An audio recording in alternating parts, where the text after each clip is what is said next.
Welcome everyone to the San Diego Angel Conference. I'm Brian Engelman, and Sumner Webster's with us here as well. We're the co-fund managers for the San Diego Angel Conference 4th edition.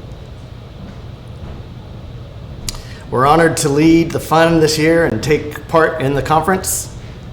Since its inception, the San Diego Angel Conference has successfully activated over 100 new angel investors who have invested millions of their hard-earned money and began with our first conference only 3 years ago. Before we go any further, we'd like to thank each of our sponsors, without whom the conference just couldn't happen. Over 60 SDAC investors have been working hard over the past 3 months, evaluating companies, looking at the terms, the deals, and we've been looking at startups from across the United States and Mexico. And today, we're proud to say that it's all coming to a head, and ultimately, our finalists are competing for the chance for the top spot and potential to win up to $500,000 in investment. That's right, Sumner. We've got almost 100 people here with us in the studio today, which is wonderful after 2 years of lockdown, and many more online. Thank you all for being a part of this event. We're so glad you're with us.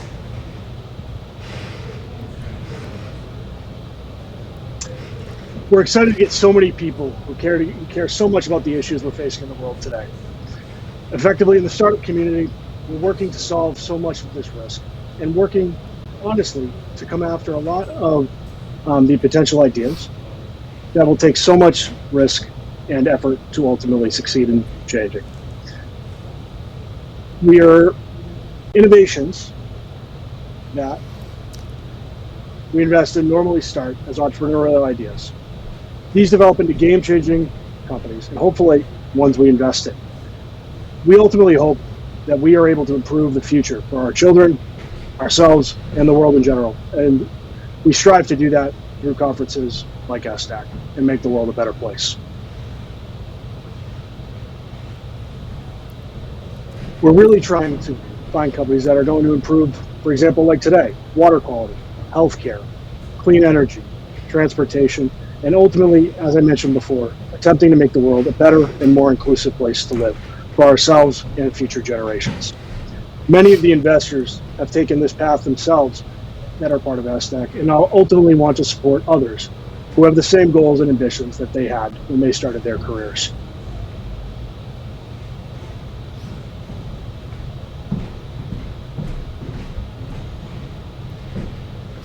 These entrepreneurs are working to have an impact both today and tomorrow, to be the most innovative companies as they strive to change the world. Today, we'll hear from founders who have started companies in biotech, clean tech, medical technologies, and even craft spirits. After each founder's pitch, you will hear the SDAC due diligence team for that company summarize their findings. Once all of the pitches have concluded, investors will disappear and deliberate. Ultimately, we'll come on back and announce our winner with you right here live. Entrepreneurs, we hope you'll be inspired. Investors, we hope you'll see great opportunities today. And for others who are joining us, enjoy the sneak peek at emerging trends and the incredible work of these great companies. If you're anything like me and really can't sit still, please engage us through our chat functionality. Stop the urge to fidget and use it for goodwill.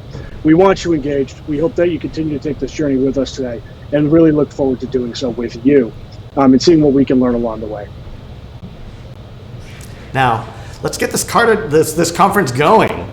It's our pleasure, Sumner and I, to introduce our MCs for today, Melissa May and Sarah Becerra.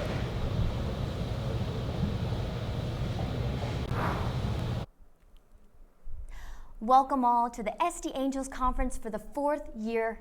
My name is Melissa May, and I'm a local news reporter and sports host here in sunny San Diego. But today I have the honor and privilege of being your MC and host for today's program. Disclaimer right now, you should probably have a pen and paper available or a laptop close by, because I can guarantee you're going to want to take notes and you're going to learn something new today. We have a great program set up for you. Of course, you'll be seeing the presentation presentations from our 6 finalists, but you'll also be hearing from previous SDAC winners and getting an update on how their businesses are doing since they won. We've got some interviews with notable SDAC personnel and sponsors, interactive polls, and a very special presentation by our keynote speaker, whom I'm sure you're very familiar with. And if you're not, I'll give you a hint. He wrote the book Angel Investing. And to keep things even more interesting, and so you don't have to hear or listen to my voice for the entire program, we'll be mixing it up a bit, and the lovely lady to my right will be helping me out today. This is Sarah Becerra. Sarah, tell the viewers a little bit about yourself. Well, thank you, Melissa. I am very excited to be here for my first SDAC.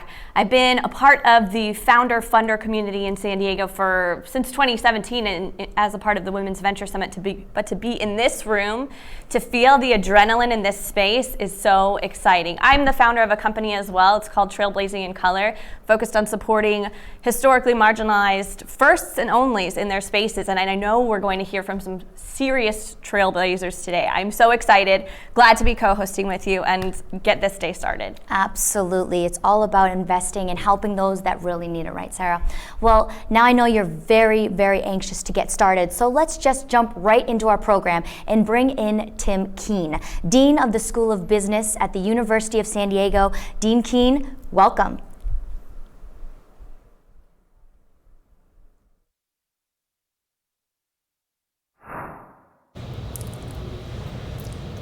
Good morning, everyone. I'd like to welcome you to the 4th San Diego Angel Conference. This is such an exciting day, bringing people together. This is exactly why the Canal School of Business has decided to really be a primary deliverer of this conference. I want to also give you a little more insights into what really makes this different. This San Diego Angel Conference does an intrinsic connection between you, the investors, and the startups. This intrinsic connection is about more than just a transaction. And so that's what really drove us to want to be part of this in the Canal School of Business, is that intrinsic connection.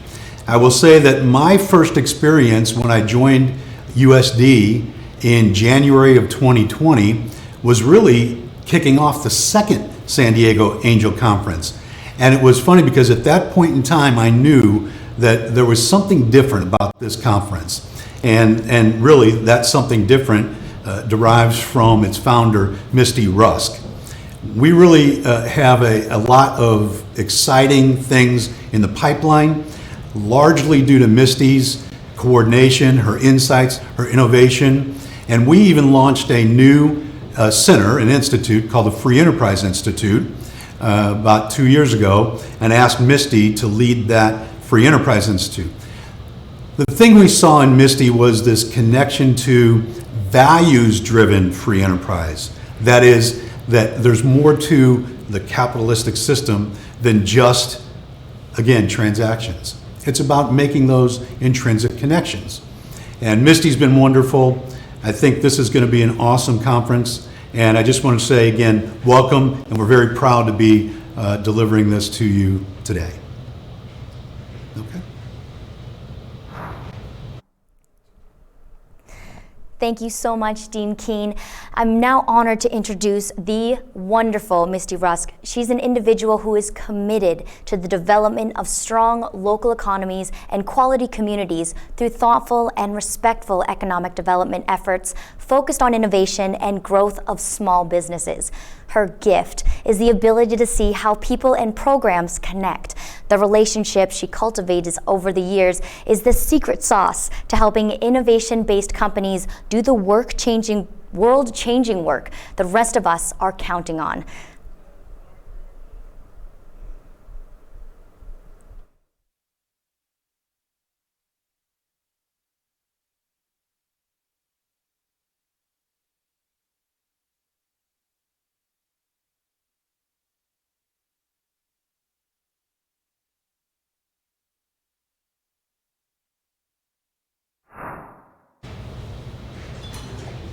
Thank you, Melissa. I'm grateful for USD's commitment to innovation and making the world a better place through entrepreneurship.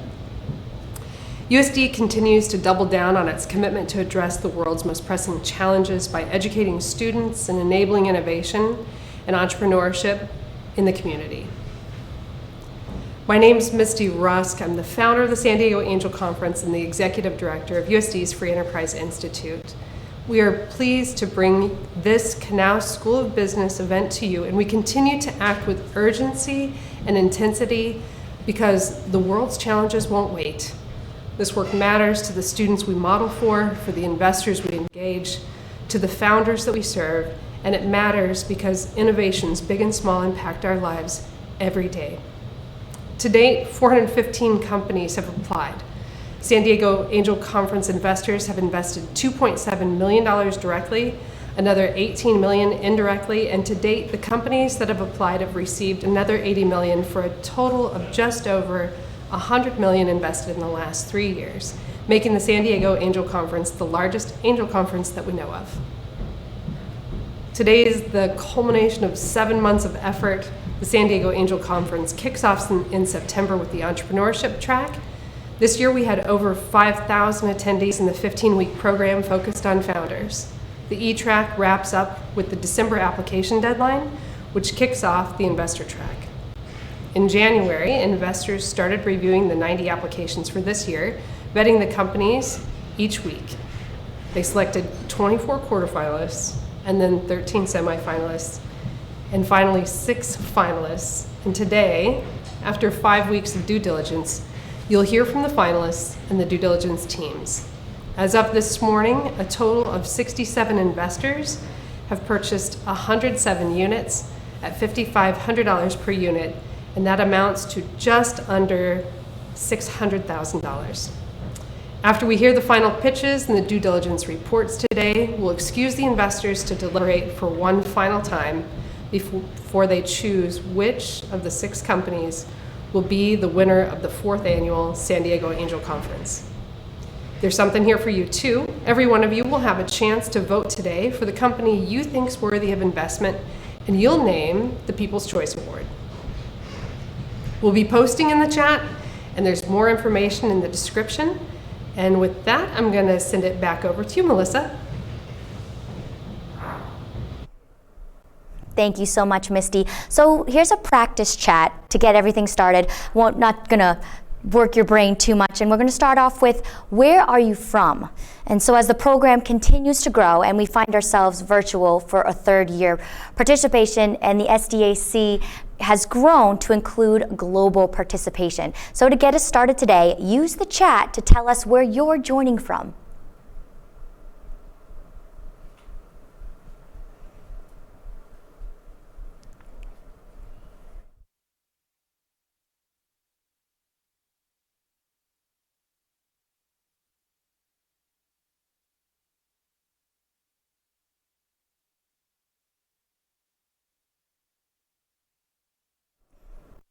While we wait for the poll, I'd like you to know there will be additional materials available on the website and in the description area once this is posted on YouTube. We are grateful for the sponsors that have worked with USD to bring this event to you. Of course, our title sponsor is V-Team, our platinum sponsors Mintz and ClearPoint Agency, and all of our gold and silver sponsors.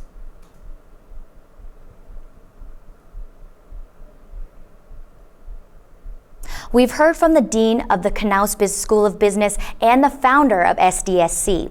Coming up, we're going to hear from our keynote speaker, David Rhodes, the author of Angel Investing. Then we'll hear from all 6 finalists and their due diligence team leads. While the investors deliberate for the last time, we'll have an interview with the CEO of V-Team, Mark Meehan. And then we'll get to talk with the winners of SDSC 1, 2, and 3.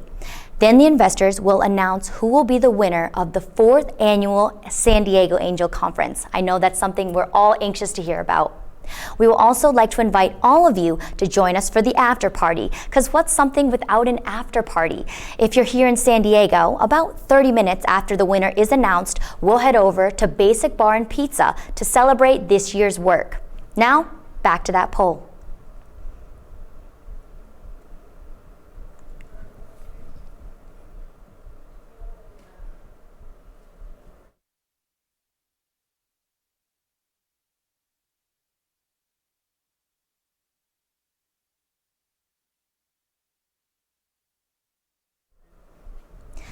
It is my great pleasure to introduce an icon in the angel investing world.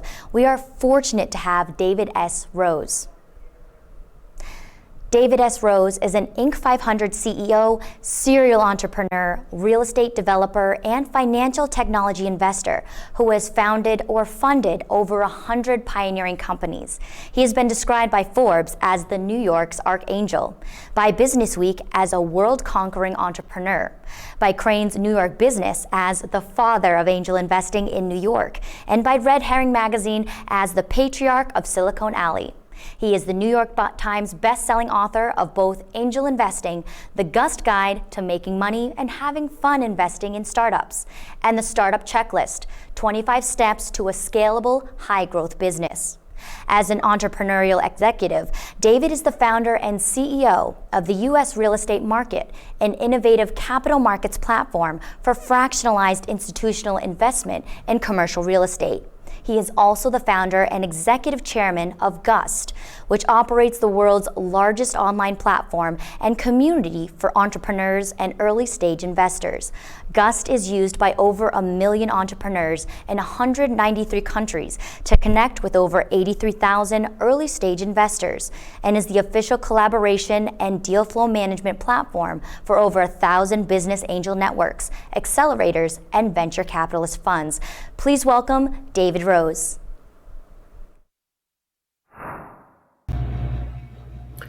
Welcome to the San Diego Angel Conference. I figured that today it would be good to start off our discussion of angel investing by going behind the scenes and seeing what it's like to be an angel investor and understand why it is that angel investors and founders often see things slightly differently. So to begin, let's talk about what angel investing is. It's putting your money to work in an asset class, and that asset class is early stage startup companies. Let's compare this to other types of asset classes you can put your money into as an investor. You could put it in a bank account, in a savings account, and earn about 1% per year of a return on your money. Or you could invest it in public securities in the stock market, where typically over many, many years, over a long time, the average return is about 5%. If you are an accredited investor with the money and sophistication to allow you to invest in certain things other than directly investing in public stocks, you can invest in hedge funds. And a hedge fund, which can go short on stocks as well as long, it typically targets a higher return than investing in straight stocks, up to usually 10% or so. If you want to go even more, take more risk and go outside the public markets, you can invest in a private equity fund. A private equity fund is investing in companies that aren't yet public, often by buying the entire company or making small investments in multiple companies. And a private equity fund can target up to 15% a year. Well, what if you want to invest even more riskily with the hopes of getting a higher return, and you want to invest in startup companies? Well, you can do that through a fund known as a venture capital fund. And VC funds typically target returns of about 20% per year, and it's much riskier than investing just in the stock market or in putting your money, obviously, in a bank account. So if you can invest in startups by putting your money into a venture fund, where there will be plenty of people who would be happy to invest your money for you in exchange for a share of the profits, why then might you do something else called angel investing?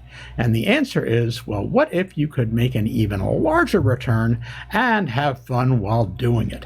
And that's what angel investing is all about. So a number of studies have shown that the average return for a professionally managed, serious angel investing portfolio over the long term is up to 25%, 25 to 30%. So, okay, that sounds pretty good. How do you be an angel investor? How do you start angel investing? It's actually very simple. You go around looking at every garage you can find until you see a couple of scruffy guys who sort of look like this. And then you take out a check that looks like that and give it to them, and then sort of water it and plant it and wait a few years until one of these scruffy guys cleans up and begins to look like this. And then if you wait long enough, hopefully that little team in a garage becomes the most valuable company in the entire world. And that, of course, is the story of Apple Computer and Mike Markula, who was their first angel investor. So, to see how angel investing works, let's take a look at the secret economics of the angels. And this is where a major disconnect comes between startup founders who are looking to get money from investors and the investors themselves. So, to do this, we have to take a look at the way an investor thinks. An investor says, okay, let's say I want to invest 10% of my assets into this very risky class called angel investing. And let's say I have $10 million. So therefore, 10% of that, which would be the max that anybody would advise you to invest in this very risky asset class, would be $1 million. And we know that because not every angel investment succeeds and they're very risky, I'm going to divide my money across, say, 10 deals, right? So I'll distribute my $1 million into $100,000 investments into each of 10 deals. So now what kind of return am I looking for? And what kind of return do I have to get to make this make sense for me? Well, if we take the average returns for a professional, serious, long-term angel portfolio we discussed before, that would be a 25% annual return. But it takes a while for those returns to mature. And in fact, venture capital funds are typically 10-year funds. They spend 5 years investing and 5 years harvesting, 5 in and 5 out. Angel investors invest even before VCs do, so they have to spend a little more time in it. So let's say, for the purposes of illustration, that an angel investor is going to look for their return for their portfolio in 6 years. So that means that every year for 6 years, we have to make a return of 25% on our investment. And so if you do your high school math, you know that that means 1.25 to the power of 6. So every year you have to get a 25% return, and then the next year you're effectively reinvesting it, so you have to get a 25% return on that. And at the end of 6 years, if you do the multiplication or the exponentiation out, you find that that $1 has turned now into $3.80. So effectively, if the 25% is your IRR, or your internal rate of return, the rate you're going to try and get every year, the 3.8 times after that 6 years is what's known as your ROI, or return on investment. And so the goal is to put $1 in and 6 years later get $3.8 out. So now to see how we do this, we have to go into the heavy duty part of this, which means looking at what actually happens to investments. And it's not quite as complicated as it seems, because in fact, of any typical 10 investments that a serious angel investor makes, you know what? 5 of them are going to fail completely, totally. I mean, nothing. The company goes bankrupt, they shut down, and all of your money is gone.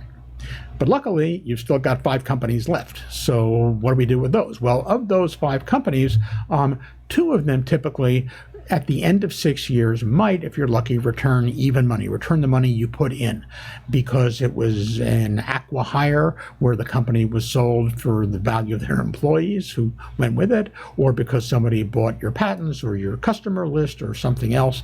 That's not a great return, but at least it's not losing money. So you get your money back after 6 years for 2 of those. Well, that still leaves 3 companies that are profitable, and that's where we're trying to make our money here. So of those remaining 3 companies, let's say that 2 of them get a return of 2 to 3 times the money that we invested. Now listen, if I could get 2 or 3 times the money that I invested in that company after 6 years, I'd take that all day long.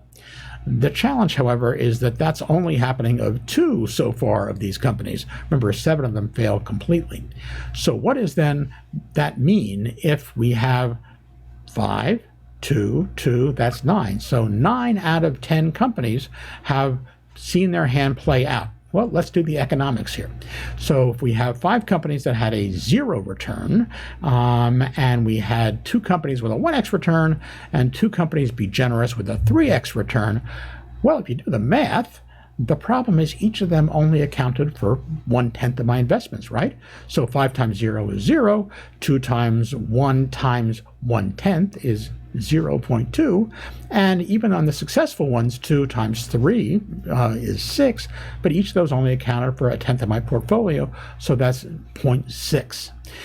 Well, if we add up all those returns and subtract that from the 3.8 we were trying for, what do we see? What we see is that we've now had 9 out of 10 of our deals play out their hand over 6 years, and we've got a bit of a hole in our return portfolio equaling 3 times our money. That's really challenging. But luckily, we have one company left. And what does this math tell us about that one company? This math tells us that for me as an angel investor to get that quote average, unquote, 25% return on my investments over 6 years, that one last company must return 30 times my original investment in that company, because it has to make up for all those other companies in the portfolio that were not successful. So what does that mean for me as an angel investor? What it means is that if I'm going to invest in 10 companies, I have to believe that every single one of those companies can possibly be the 30x return, because I don't know which one of the 10 is going to be. I know statistically that of those 10, only one of them is likely to hit it, but I've got to make sure that all of them can hit it. So I can't afford to invest in a company that I don't think can return 30 times my investment in 6 years. And so therefore, in order to get at least one company that can return 30 times my investment, I have to invest in a larger number of companies. How many? Well, some people have done some really good analyses. It's called a Monte Carlo simulation, where they played out the hand again and again and again, taking advantage of the same amount of money into all of these different companies and applying those metrics. And here's the answer. It turns out that if you relate your portfolio size, the number of companies in your portfolio, to the expected probability of return of your cash-on-cash return, it turns out that if you have 5 companies in your portfolio, well, you know what? You'll get the 50% return is that you will get just your money back. So after 6 years, the odds are if you have 5 companies in your portfolio, it'll work out at the end of the day that you'll just get your money back. If you want to have that 3.8 we were talking about, or close to it, like a 3x return, you have to have 100 companies in your portfolio to give you the appropriate odds of getting that kind of return. And so that's why angel investors have to invest in multiple companies, have multiple shots on goal, as we say, every single one of which has to potentially be able to return 30 times the original investment. And so what that means for a founder is if you're saying, oh, I'm going to raise money at a $10 million valuation, I'm going to raise, say, $1 million at an after in the investment valuation of $10 million in my company, that means for the angel to get that 30x, you have to be able to sell the company that was, I invested at a 10 million valuation, for 30 times that, or $300 million, without having taken in one additional penny of investment, because otherwise I'd be diluted. So let that sink in. If I invest money into a company at a $10 million valuation, I have to be convinced that that company can, within 6 years, be sold for $300 million for me to get my profit back on that one company, which will make up for all the other companies in my portfolio that I have to invest in.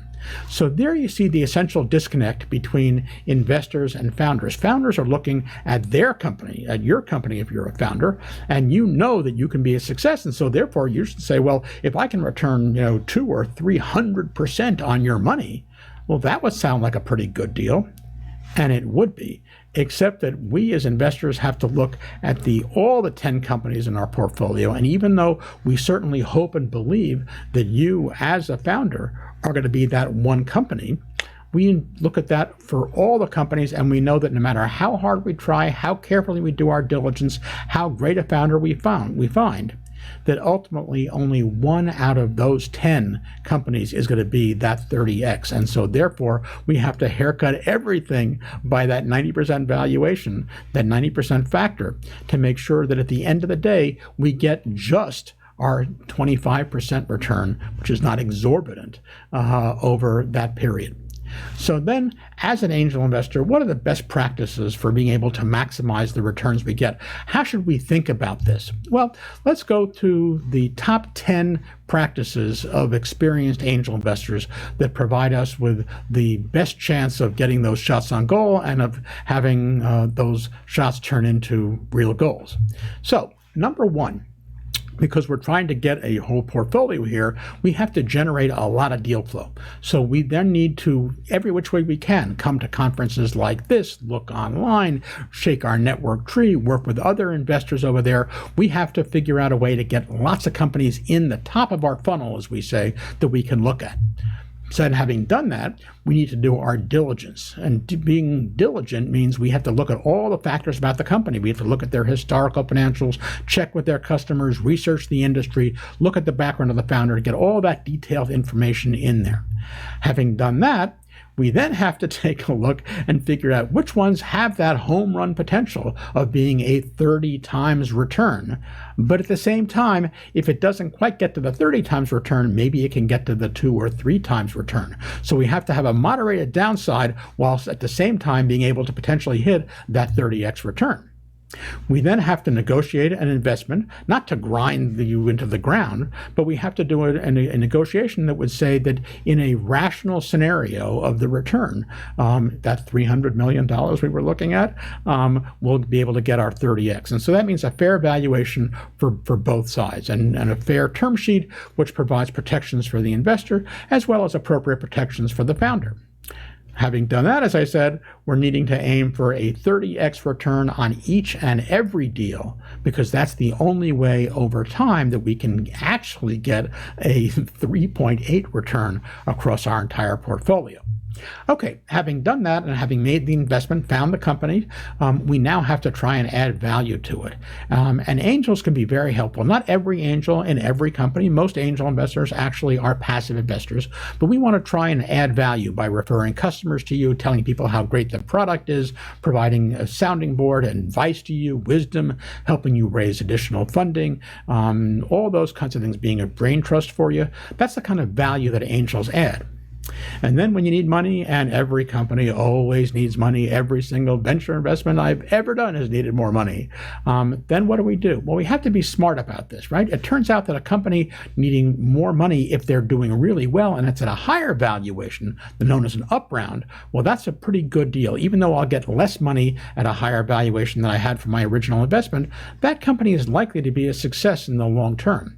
On the other hand, if the company's run into real problems and it's a down round where the valuation is less than the prior round, that can be tough. And often I will invest in a down round because I like the founder, I want to help the founder, not necessarily because it's the best business decision for me, because historically those have shown to be the ones that don't always pull it out and get to be big successes. But having done that, once we have our investments in, and now you've raised more capital, and now you're looking for an exit for either a large company to acquire you or to go public or something else, that's the kind of thing we want. We can be helpful in introducing you to players for additional rounds and for acquisitions.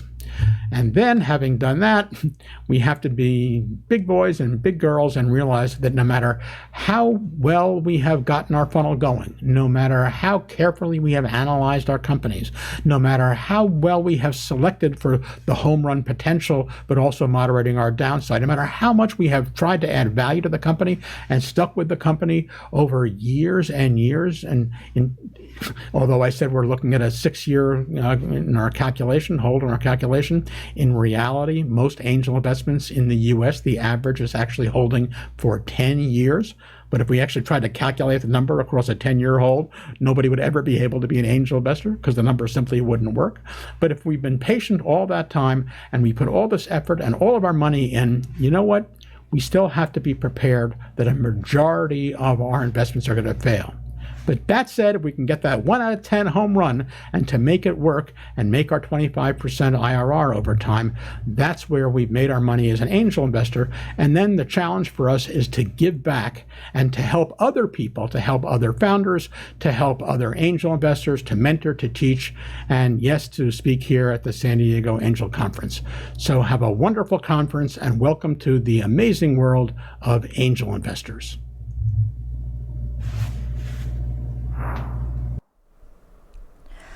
Thank you so much, David. Whew. Did you get all that? I told you a pen and paper, a laptop was going to be necessary. I don't know about you, but I got a lot of really great little tidbits that I'm hoping to take back with me today. Now, before we get to our finalists, we'd like to do another poll with you. Here it is. If you had $1 million to invest, what would you focus your attention on?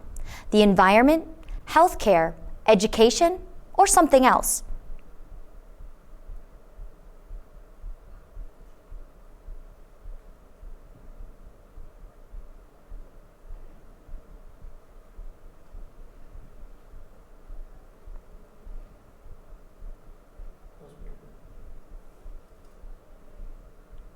Well, it looks like there was a tie between education, or there wasn't any for education, but we'll come back to that later. Oh, here we go. It looks like people would most likely invest in the environment and healthcare. There's about 43% for both of those, but it's changing as we speak. There's education no one's investing, but that's okay, maybe someday. At this time, we'd like to begin with our finalists. It is my honor and privilege to introduce David Elizondo with First Light Coffee Whiskey.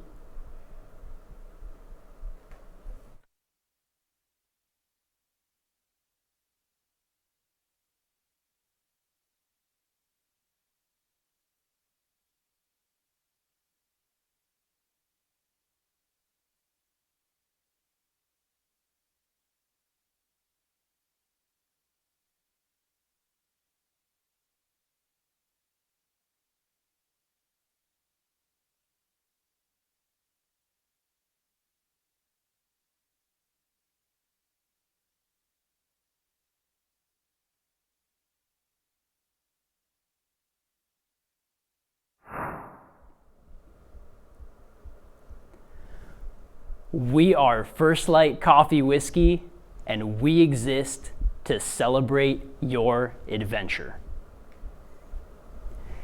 In an $87 billion spirits market that's stuck in the past, we've found an opportunity to disrupt the status quo. We believe a scrappy, family-owned startup can out-compete Goliath. We're building the future of craft beverages. Over the past 2 years, First Light Coffee Whiskey has seen breakout success at the world's largest international tasting competition, winning platinum, double gold, Consumer's Choice, and Innovation Awards.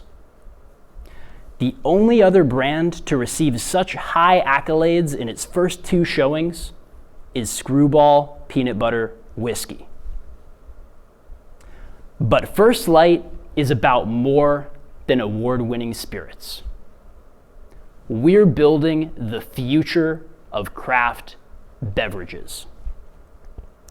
Our 5-year plan includes a strategic portfolio of alcoholic and functional beverages aligned with a new era of consumer preferences. The U.S. spirits market generates $87 billion in revenue and is expected to grow at 6% through 2025. The flavored whiskey market is growing nearly 4 times faster than the overall market, expecting a 22% annual growth rate through 2025. A case study highlighting this surging demand is Screwball Peanut Butter Whiskey.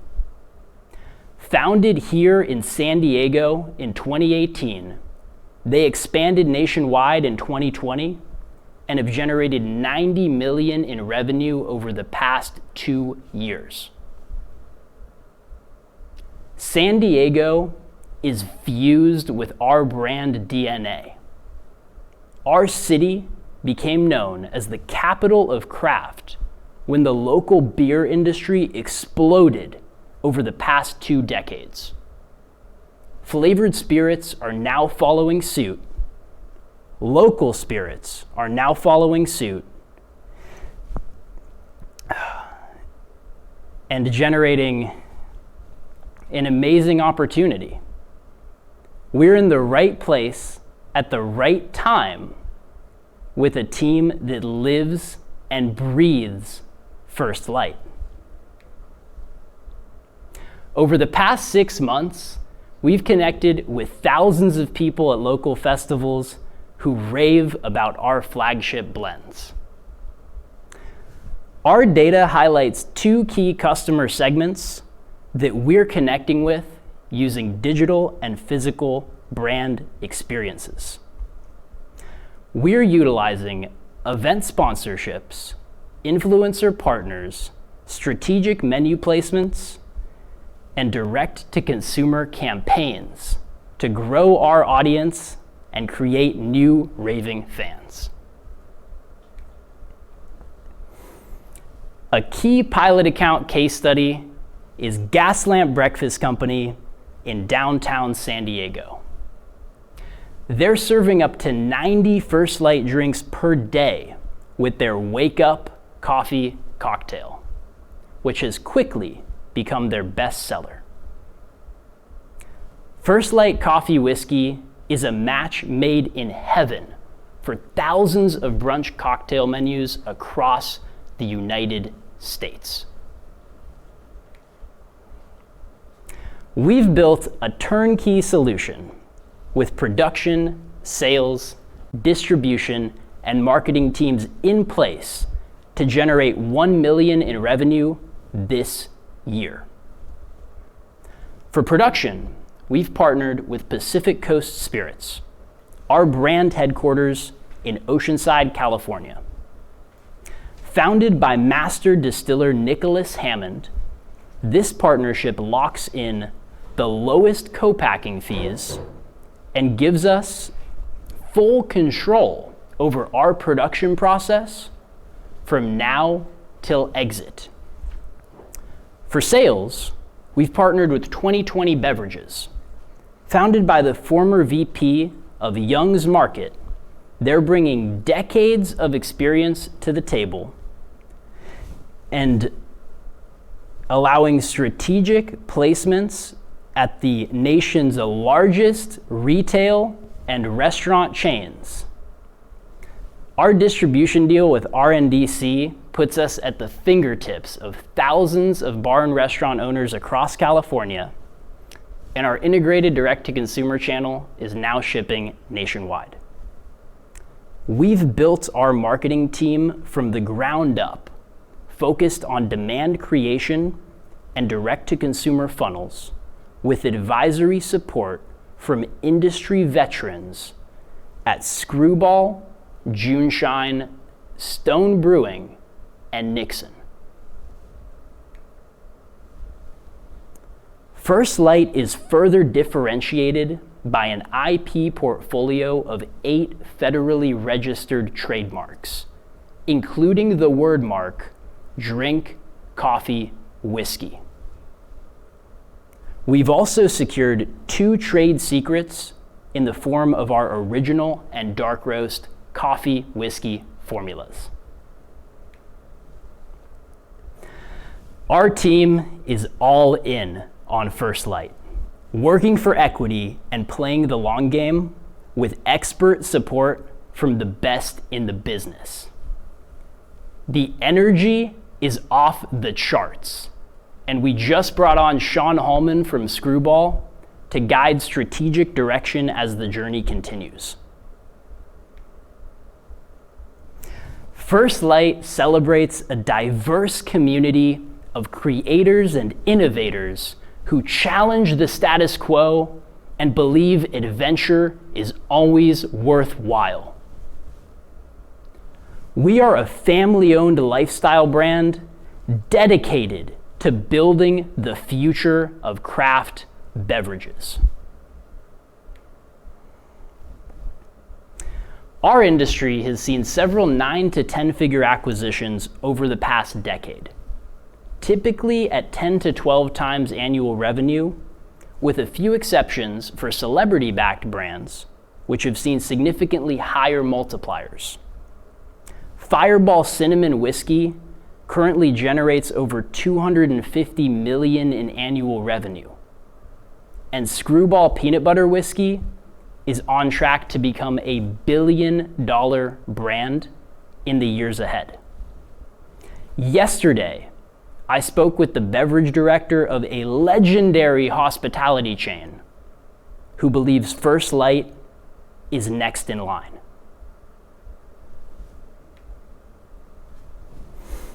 In Q2, we'll be onboarding key restaurant groups across San Diego, focusing on Pacific Beach, Gaslamp, and Hillcrest.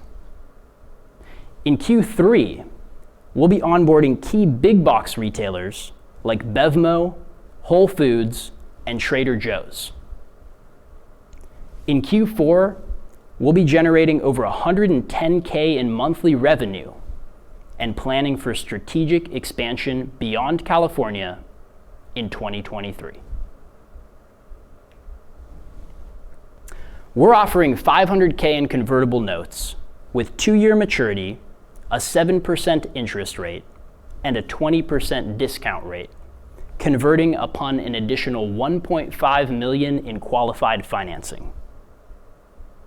We're using new capital to scale production, grow our team, and invest in key marketing activities guided by the best in the business. Whether you choose to join the adventure or cheer us on from the sidelines, we thank you for making today possible. Cheers.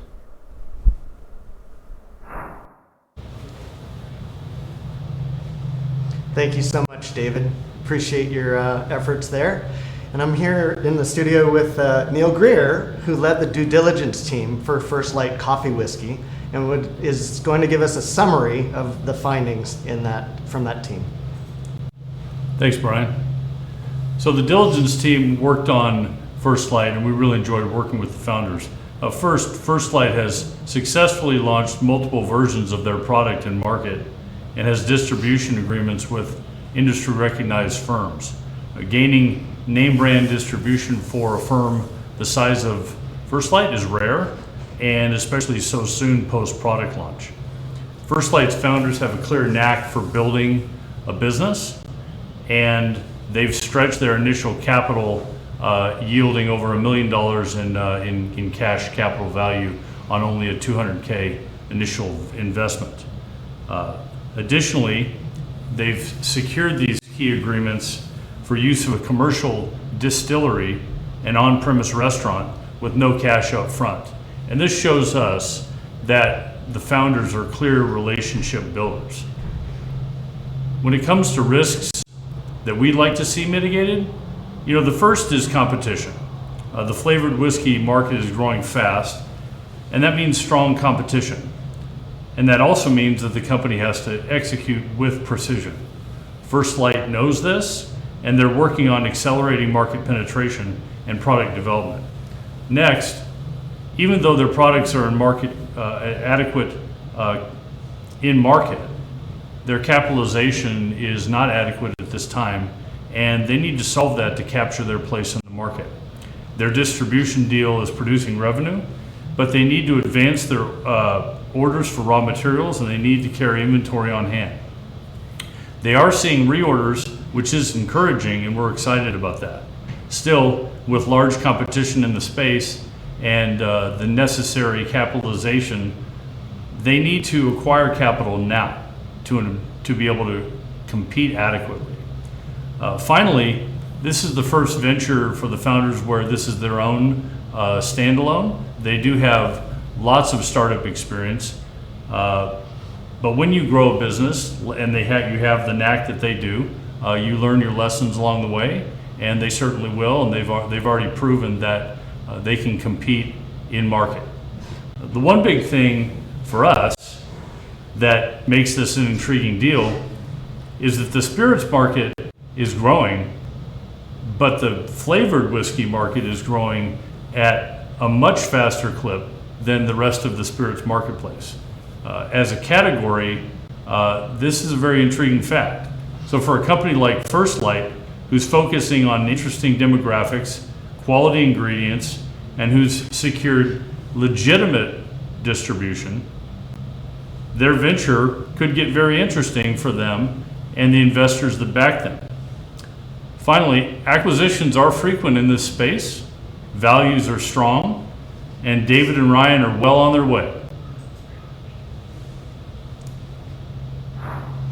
V-Team scopes engagement from its Carlsbad, California headquarters and hand selects your project team from over 450 plus dedicated and highly trained developers and engineers in Pakistan. We offer mobile app developers, software engineers, all stacks, machine learning engineers, data scientists, e-commerce specialists, and DevOps engineer. Visit vteams.com to get your development project on track and on time.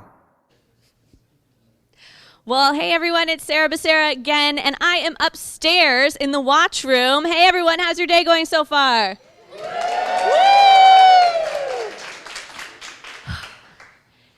You know, it started pretty loud up here, kind of like maybe we haven't engaged with one another for 2 years or something.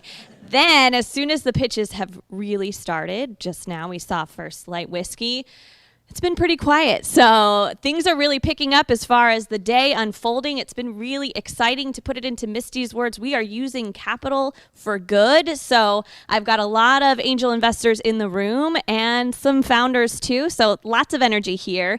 Throughout today, we're going to be cutting to some breaks, some really insightful information and data from Gust, which is one of our silver sponsors for today. We're going to be hearing from Peter Swan and Ryan Nash from Gust, talking about some of the real-time trends that they're seeing with startups, with the ecosystem, the fundraising ecosystem specifically, and share some real-time insights that are going to help everyone watching really understand what's happening now, especially post-COVID, and what are some of the key trends that they're seeing. So I'm going to pass it over to Peter and Ryan now. Hi, everybody. This is Peter Swan, CEO of Gust, and Ryan Nash, COO of Gust. And we are here to share some insights that we have seen over the past couple years in and around the early stage fundraising ecosystem. Ryan, to kick us off, can you share a little bit of information about the number of startups being created and how that's growing? Yeah, in 2021, we saw a huge increase in Delaware entity formation, over 4 times the previous average. We haven't seen that for a while. There was over 80,000 startups formed in 2021. And interestingly, C Corporation, the most common domicile for startups, outpaced LLC growth by almost 14% to 8%. So if that holds, it's pretty reasonable when all the numbers are out to expect 2021 to have quite a bit more startups created. So with the increase in the number of formations, is that having any effect on Delaware filing times? Yes, Delaware has been backed up since the beginning of December. We are seeing upwards of still a month for a filing to come back from Delaware under normal processing. Additional things are actually being impacted as well, various kinds of filing you would do with Delaware, so much so that we've actually had to expedite filings for all of our customers over the last 3 months now. Awesome. And with all the other types of filings being backed up as well, I assume this may also affect some deal closing times. Definitely. Investors and founders should expect to maybe see some hitches and interesting things to happen if they have to do certain kinds of filings in order to close the deal or clean things up. Moving right along to our finalist number 2, it is my pleasure to introduce our second finalist, Patrick Schmidtley of Carey Health.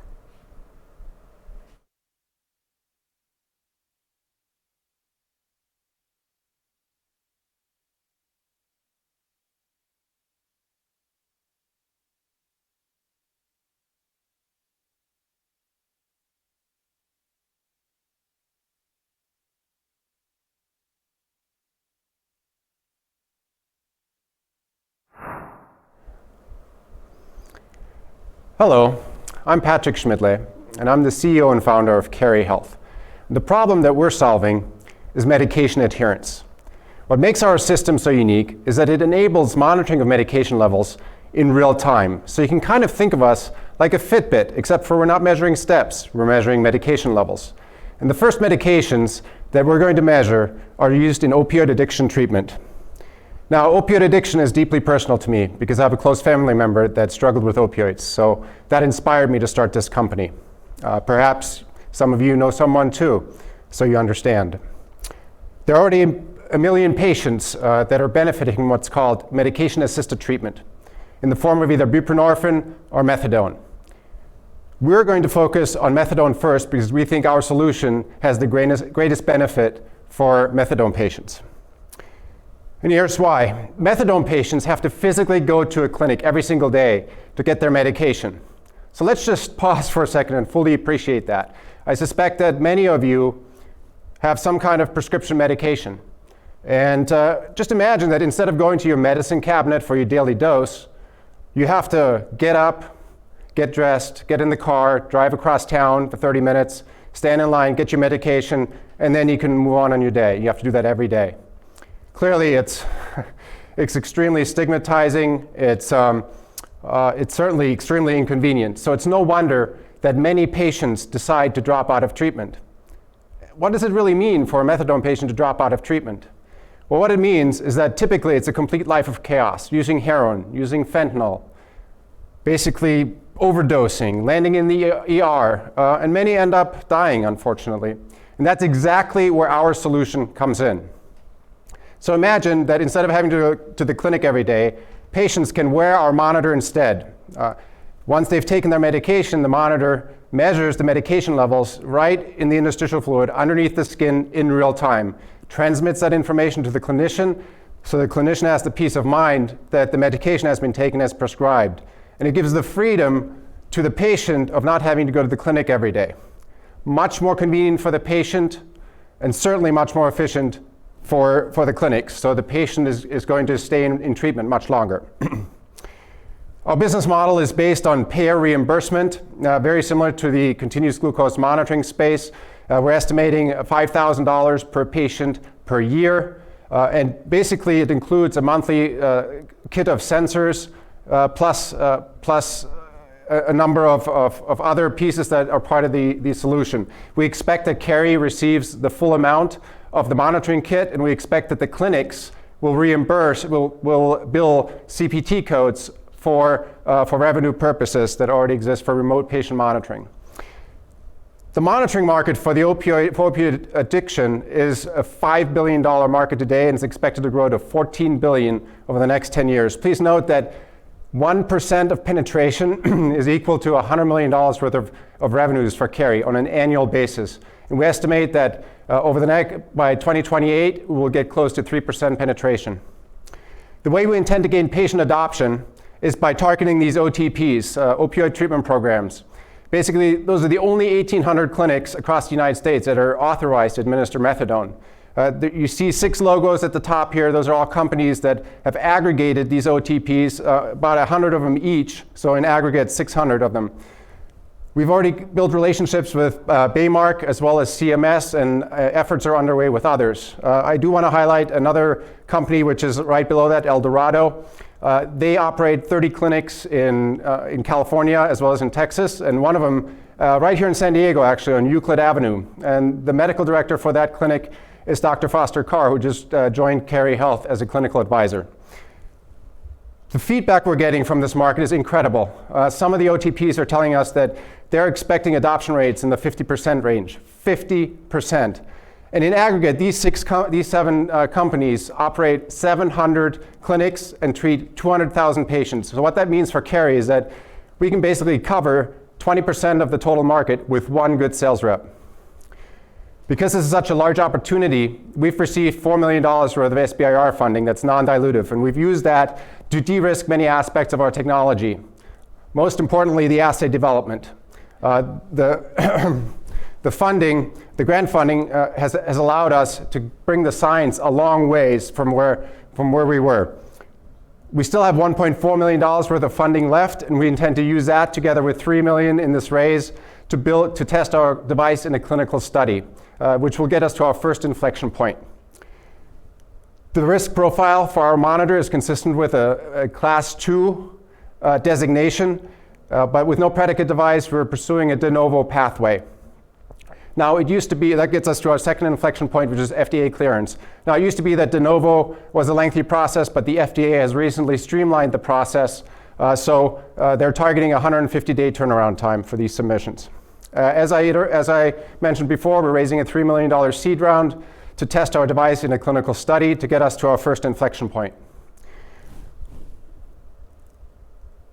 One of the things that we've identified are 5 major inflection points, and each one of those points will increase the valuation of the company significantly. I especially want to highlight inflection point number 4, when Carrie can turn into a unicorn. And I want to point out the penetration rate that's required to do that, which is 2.5%. Certainly very conservative compared to the 50% that the OTPs are estimating. There's already a very large medication compliance market, but none of the existing solutions have real-time capabilities. So when real-time monitoring of medication levels will become prevalent, and we believe it'll do so, similar to the continuous glucose monitoring space, certainly Carey Health will be well positioned to be a leader in that space. As you all know, it's very, very difficult to predict the future, especially something as complex as an exit or the timing of an exit. But what I will tell you is that each of the inflection points that we're going to come up against we're going to have multiple opportunities, and all the companies that you're seeing listed here will have compelling reasons to want to acquire Carey. Here you see some of the remote monitoring companies that had exits, and we all know that since that was pre-COVID, we all know that since then the valuations have skyrocketed. The most relevant exit actually was by a company called Pear Therapeutics in December of 21. It was a $1.6 billion IPO. And what's really interesting about that is they have an FDA-approved app that treats opioid addiction. We have reason to believe, and the price point for that is $6,600 per patient per year. We have reason to believe that our monitor will be more effective than their app. The other piece of information is that they just recently received a CPT code, which gives evidence that Medicare and Medicaid have an appetite for reimbursing for solutions that keep patients in opioid addiction treatment. Our team has been together for a number of years. We have a resilience about us and a confidence that regardless of what comes our way, we can handle it. Personally, I've been part of 6 exits. 2 of them were in leading positions. And my career has been about leading and managing and executing together with teams. Together, we have the right team to make medication monitoring in real time a reality. In closing, I want to reiterate why Carey Health is a fantastic investment. First of all, we have the potential to be a unicorn. I am convinced that Carey Health at some point can be worth $1 billion or more. Secondly, our team has demonstrated that we can overcome obstacles and stick together over long periods of time. And thirdly, and finally, you as investors have an opportunity to change lives. You have an opportunity to make fundamental, life-changing changes to methadone patients as well as their family members. Family members like Giacomo, who's here to share his story. Go ahead, Giacomo. Yeah. I think you just need to stand here. Yes. Wonderful. This way. Perfect. Thank you, Patrick. My name is Giacomo Battaglia. I am originally from Littleton, Colorado, which is a suburb of Denver, and I'm currently an undergraduate student at the University of San Diego. I became aware of Carey Health's mission through my work as a marketing coordinator with the San Diego Angel Conference.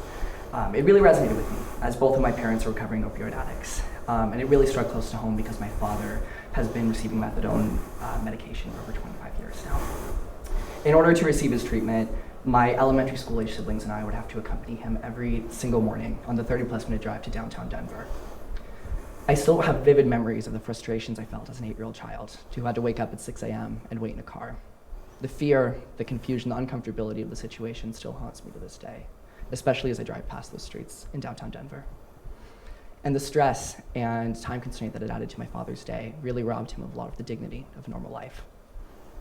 If we ever wanted to go see our extended family in Pennsylvania, his commute would triple or quadruple to be about an hour and a half or 2 hours long. I truly believe that Carey Health Sensor would have made a marked difference on my life and on my father's. Had my dad been able to take home even a week's worth of medication, it would have drastically simplified his day and allowed us, as children, not to have to take such an active role in his treatment. Thank you very much.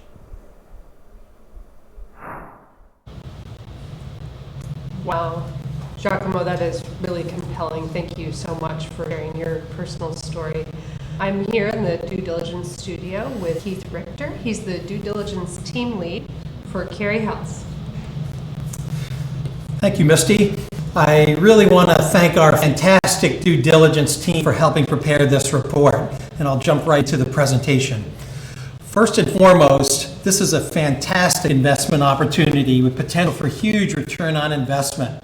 With their device, they open a large and expanding market opportunity Our conservative projections suggest a revenue of greater than $1 billion and a valuation greater than $5 billion within approximately 5 to 6 years from FDA clearance. Even prior to that, there are multiple monetization exit opportunities. Secondly, this is a social impact investment that'll make a difference in a national crisis. Carry Health Solution promises reduction in societal cost of drug addiction through reduced criminality, reduced incarceration rates, improved societal productivity, and it will save lives. The political and societal forces are aligned to provide ongoing support for this technology.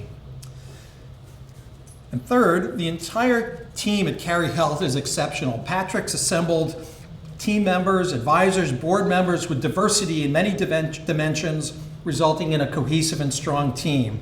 Our due diligence team thinks that the management team and advisors are well placed and capable of executing on their scientific and go-to-market strategy. As with any early stage medical device company, scientific risk exists. That said, they've made significant progress in de-risking on their device already. They've got a series of pilot projects in humans planned to further de-risk and develop their minimal viable product. There's a risk that obtaining FDA clearance could be delayed. However, that's unlikely to significantly prolong the timeline because Carry will pursue a de novo pathway, which is now a shorter and more streamlined pathway for regulatory approval. And lastly, other competitors might emerge, especially given the large market opportunity. These include companies that make continuous glucose monitors, for example. However, we believe that Carry Health has a sound IP strategy, which was reviewed by one of our due diligence team members who's a patent attorney, and their IP strategy includes engagement of competent and respected IP counsel.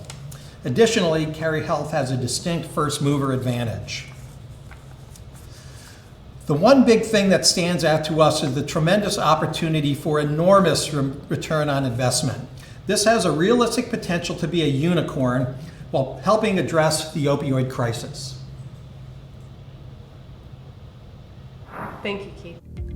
The San Diego Angel Conference is sponsored by Mintz, a full-service law firm providing legal strategies to local, national, and global clients, advising on corporate formations and findings, bet the company litigation, employment, and intellectual property registration and protection. Within the broad spectrum of industries, more at Mintz.com. Mintz, built on excellence, driven by change. ClearPoint Agency is an award-winning PR and digital marketing firm serving B2B and B2C clients in technology, financial services, life services, healthcare, e-commerce, and consumer products. From strategy and messaging to media outreach and content, the experts at ClearPoint know how to land the right media coverage for your brand, creatively communicate your value propositions to target audiences, and drive new business leads. Contact ClearPoint to level up your brand communications and get the recognition you deserve. Visit www.clearpointagency.com. Welcome back upstairs from Finest City Entertainment at our watch room. Things are still going quite well up here. We're still pretty quiet taking all this in. I see brains working hard, numbers being crunched in heads. And right now I'm here with Lauren Rowley, who is the Chief Investment Officer for Stella, which supports women investors and founders no matter where they are on their journey. Lauren, it's so cool to have you here. I'd love to hear, what are you most excited about for today's event? Yes, thank you so much, Sarah. It's such an honor to be here. Stella was so honored to be able to be a sponsor for San Diego Angel Conference, and I think just feeling the energy in the room is so exciting. I would say the thing I'm most excited about is that Hero Biotech is a finalist in the San Diego Angel Conference, and she's one of our portfolio companies. And so I get the opportunity to meet her for the first time in person because of this event today, so that's really exciting. There's a lot of that. Oh my gosh, you are taller or shorter or just different sized than I thought you were. Well, thank you for being here. It's so exciting to just have all of this energy here. We're going to hear a little bit more now from Peter and Ryan with Gus, talking about the international scope of things and how investments overall are growing.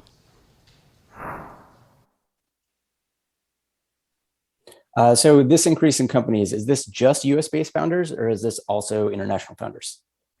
A little bit of both. We've seen increased interest in bringing international startups into the US market for both access to capital and the customer base. For instance, the ABCA released a stat that over 20% of African companies that receive funding are domiciled in the US, and those companies on average receive 30% more capital. Because of this, we're also seeing emerging organizations like accelerators and other things help immigrant founders or people coming over not compromise their visa status with some interesting structures in the early contributions to their startup. And exporting from the US, we've actually seen an increase in non-US companies getting funded by US investors, notably in places like Canada and Singapore and a couple others. Pete, have we seen any changes in the number of investments or the amount of investments in the GUST ecosystem in particular? Yeah, so that's actually grown as well. Between 2020 and 2021, investment through GUST Launch, which is our platform for incorporation and equity management, total amount invested there grew 2.7x. And also the number of companies receiving that investment grew 1.3x. In the larger GUST ecosystem, which encompasses the Angel Group and Accelerator application platform, we saw the total amount invested grow 1.7x, and the number of companies receiving investment grow 1.2x. Onward and upward over to our third finalist, Wes Weirson, PhD for Leah Labs.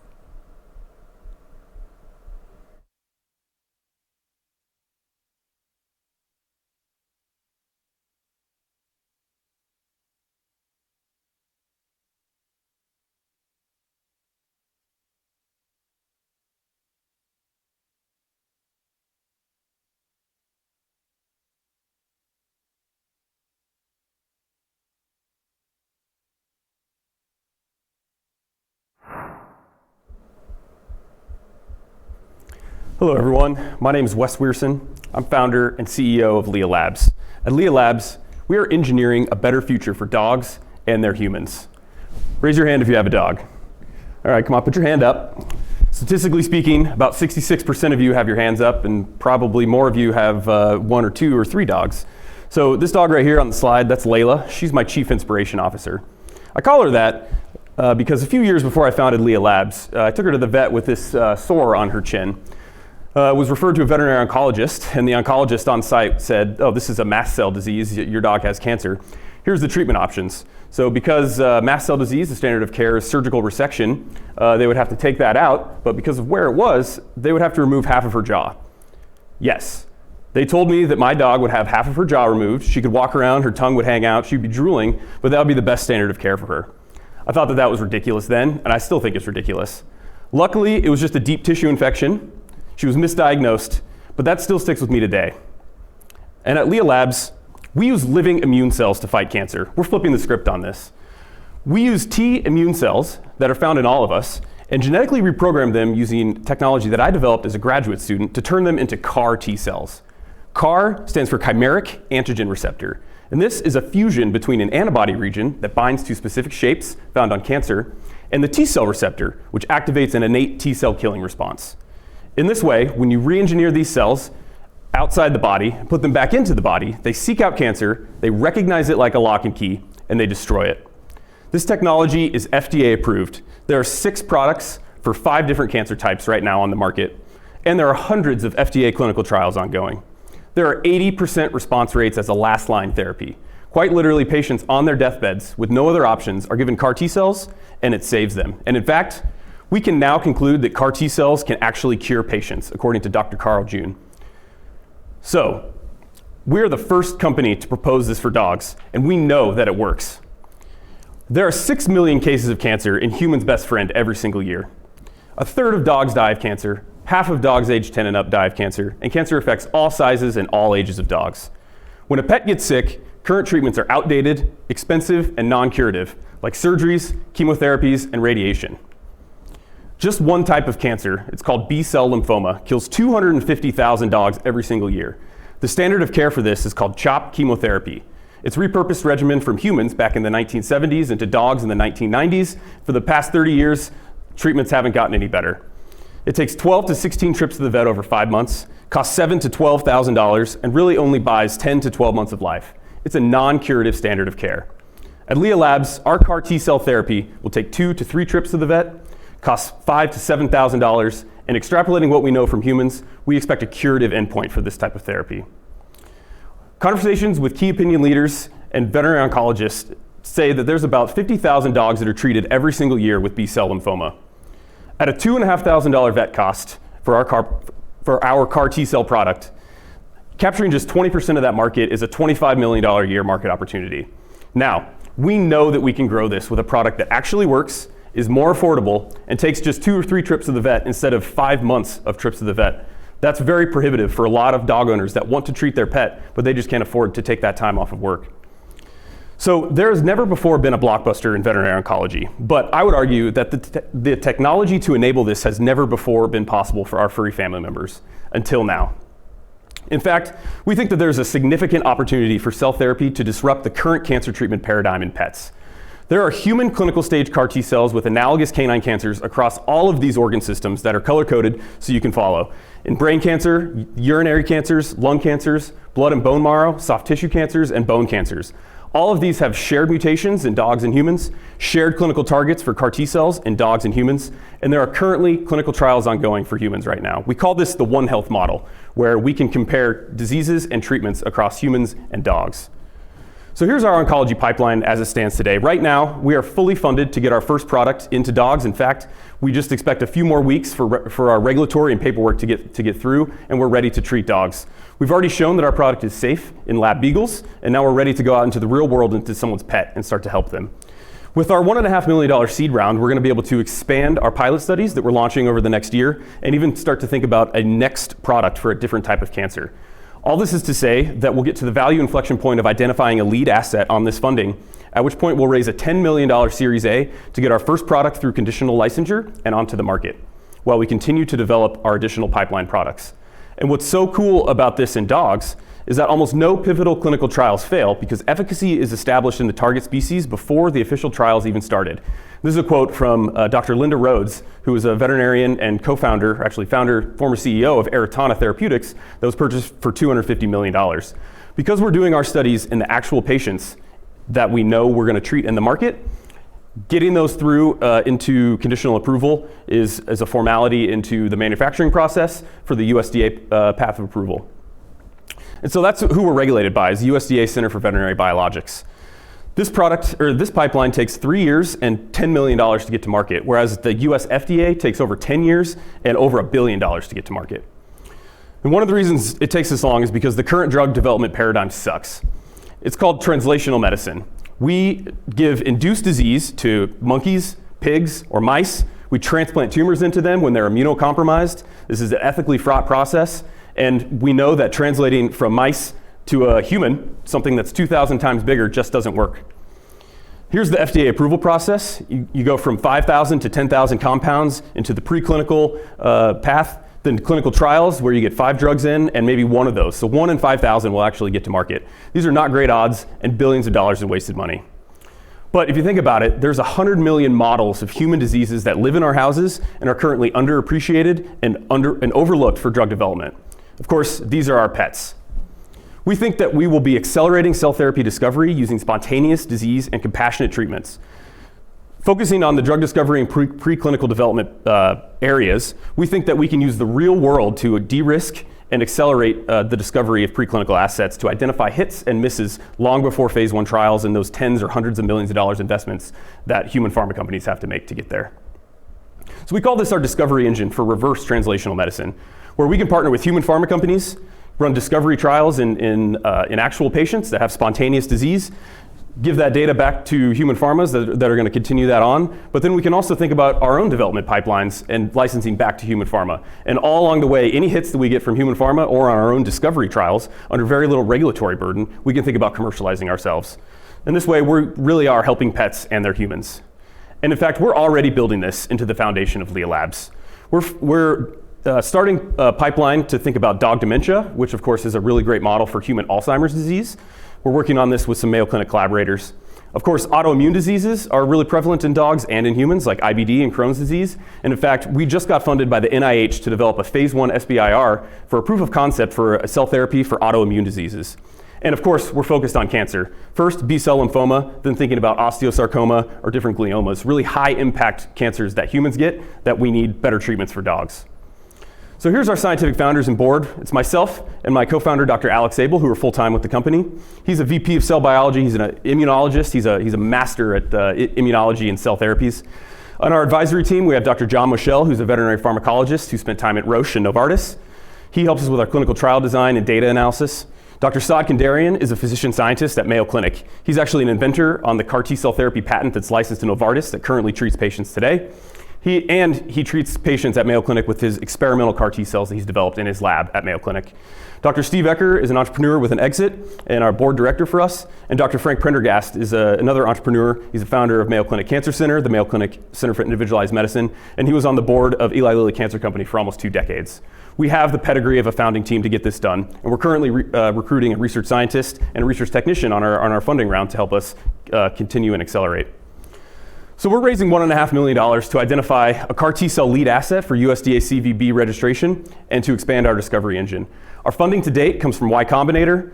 We have a $900,000 angel funding round after that, $784,000 in non-dilutive funding, including that $337,000 NIH Phase 1 SBIR that we just got. We have over $1 million in Phase 2s to submit, especially with this NSF Phase 2 SBIR that we're working to submit here in Q2. And with our $1.5 million, we're looking to spend that money in our pilot trials to get to that next inflection point. We've already raised $1.2 million in this round, and our first pilot trials are launching in just a few weeks. So that's us. We're Leah Labs. We're building a platform technology for canine oncology and other diseases. We have a regulatory environment that's primed for innovation, and we're most excited about our discovery engine for novel cell therapy development. I really appreciate your time. I hope to talk to you upstairs or via email. Thanks a lot.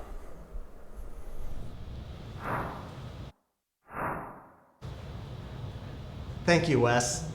I'd now like to introduce Dr. Sylvia Ma, who co-led due diligence on Leah Labs. She'll be giving us a summary of what that team found.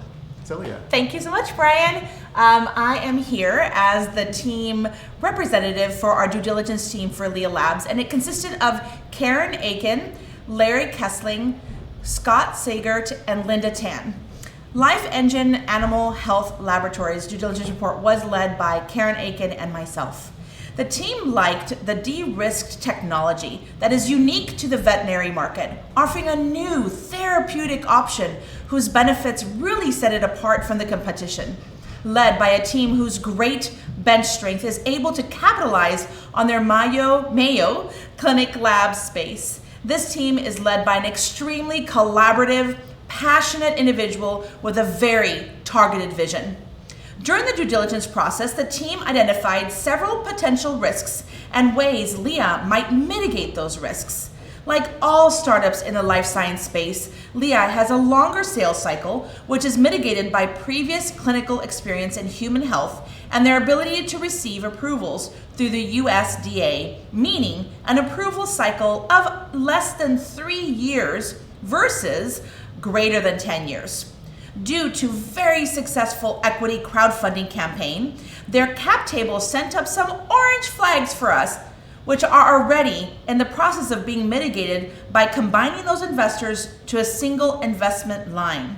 The early stage of development raises concerns over efficacy, which are being also addressed with a clinical trial that is already planned and launching mid-April, as well as existing work in people.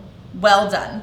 The things that stand out about Leah Labs is that they are exceptionally purposed for commercialization of this disruptive product, one that would be life-changing for pet parents of the estimated 1 million dogs diagnosed with lymphoma each year. Great. Thanks so much, Sylvia, and thank you to the entire due diligence team. Now over to you, Sarah. Coeptus Law represents private companies and investors on transactional matters from formation to exit, emphasizing proactive advice, risk management, and value creation. It provides outside general counsel and business transaction representation, as well as legal service subscriptions and packages. Coeptus is derived from anut coeptus on the dollar bill, which translates to favors our undertakings. It represents their client's entrepreneurial spirit. That success is earned by those who take that first step and start something. More at coeptuslaw.com. Expect the same from your bank as you do your own business. First Republic provides a comprehensive set of banking services to support the growth of your business at every stage. We differentiate ourselves by providing entrepreneurs with a dedicated team committed to fast response and ease of use. Please visit firstrepublic.com. We are back upstairs, 3 pitches down. Oh, we're halfway there, and it's just feeling more and more exciting every second. But I want to get just a sense of temperature check of who we have in the room. If you are an investor, raise your hand in this room. Oh my gosh, no wonder we're getting so close to the stretch goal. Come on, we can do it. How many founders in the room right now? Oh, look at these mighty founders. This is so awesome. And I am actually here with a first-time investor, one of the over 100 angel investors that have been activated since the start of the San Diego Angel Conference. This is Linda Tan. Tell us about your experience so far. I have had the best time of my life, learning everything that I have never known that I was going to learn. I invite everybody to come and join us, especially people that are from other countries, so to have the best time. Thank you. Thank you, Linda. Oh, it is very exciting. I'm learning so much, different acronyms, different funding types, investment types, and we're going to learn a little bit more about that now, hearing back from Peter and Ryan. We'll see you on the other side. Hey, Pete, have we seen any changes to the instruments being used in early stage fundraising? So yeah, we've seen safes continue to gain ground over convertible notes in early stage financing. Through the GUST launch platform in 2020, 70% of the closes were through safes, 30% through convertible notes. In 2021, we saw 90% closed via safes and 10% in convertible notes. Now, as more founders and investors are choosing the safe instrument for early stage fundraising, it's more important than ever for folks to really start understanding those terms, how they impact both sides of the table, and specifically how they impact common share dilution in future rounds. In addition to more non-YC deals using the YC Safe, we've seen some updates to that deal that YC is offering to the startups coming through their program. What's changed? So in addition to $125K for 7% of the company via a post-money safe, YC is also now offering an additional $375K on an uncapped most favored nation safe.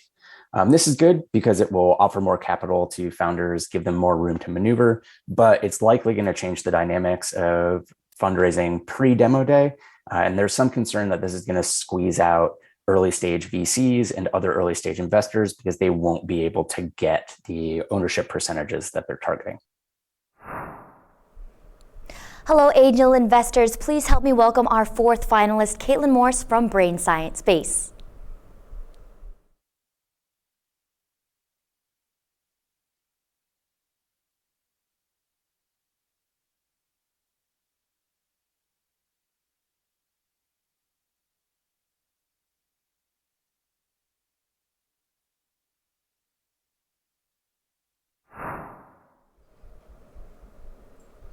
Hi, I'm Caitlin Morris, CEO and co-founder of BrainSpace.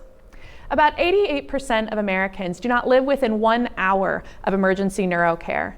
Now, you may have heard the phrase time is brain, but the longer it takes to get initial treatment, the more likely there's long-term brain damage.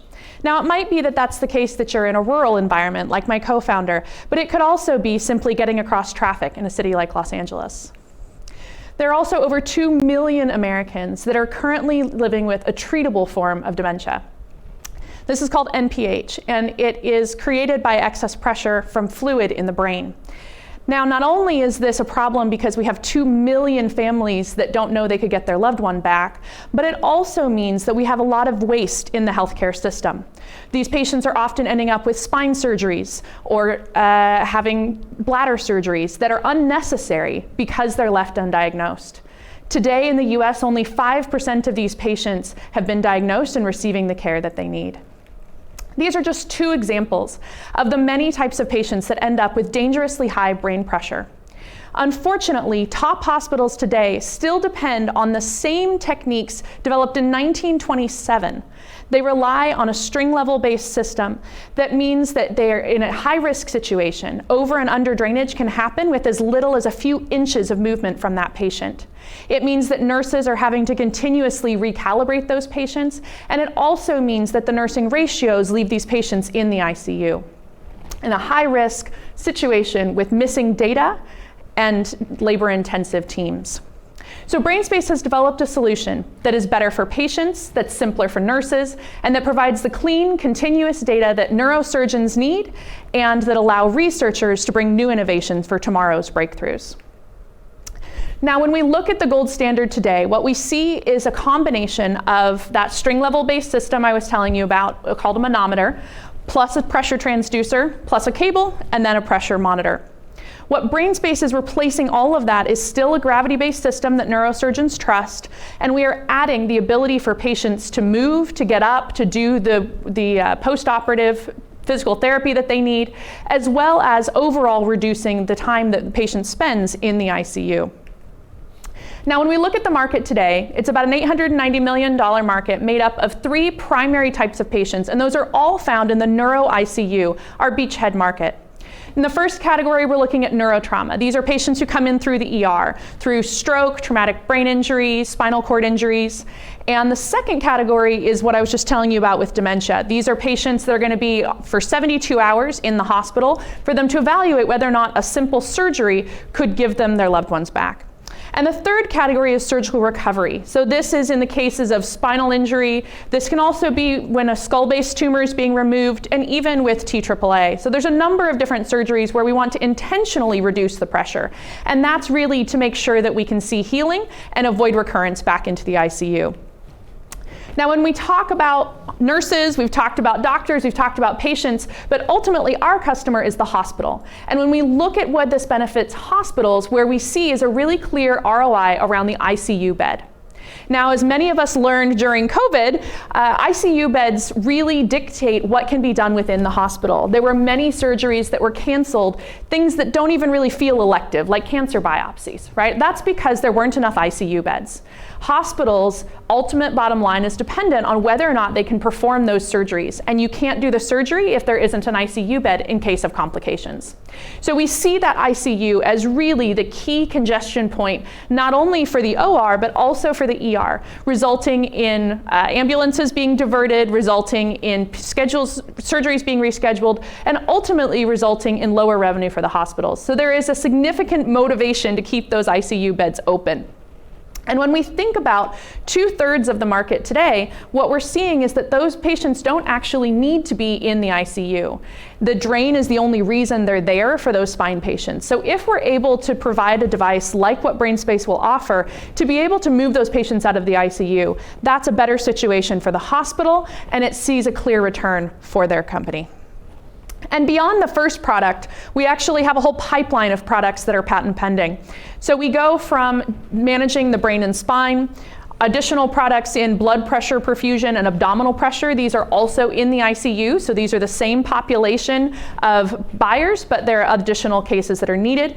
And then really, as we go into our second, third, and fourth patents, we start to develop on the biosensing side. So this is where we're able to use data from inline sensors. We're able to evaluate additional properties around cerebral spinal fluid. So if you think about how much we learn from the brain today, or from blood, many of the products that would be used in other parts of the body are not able to cross that blood-brain barrier. So cerebral spinal fluid becomes key in understanding not only neurodegenerative conditions, but cancer-based conditions as well. So why now?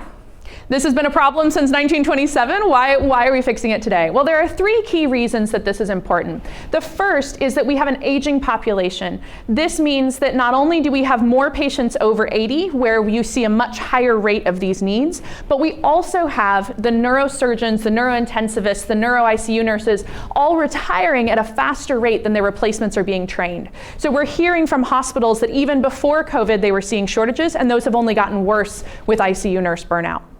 There have also been advances in consumer technology that have made this more affordable. So something that used to be the size of a soda can and cost $1,000 is now down under $1 and smaller than a dime. This means that we can actually come in with a price point that is the same as what people are paying for the analog devices today, and that allows it to be an affordable solution that is more widely adopted by hospitals. And the third is the rise of the remote communication. So where we had consultation previously happening through telestroke networks, those expanded during COVID. And so typically when we think of telehealth, we think of that patient staying home. But actually a huge part of telehealth is also being able to collaborate between hospitals so that fewer patients require a transfer. So not only is now the right time, but we're the right team.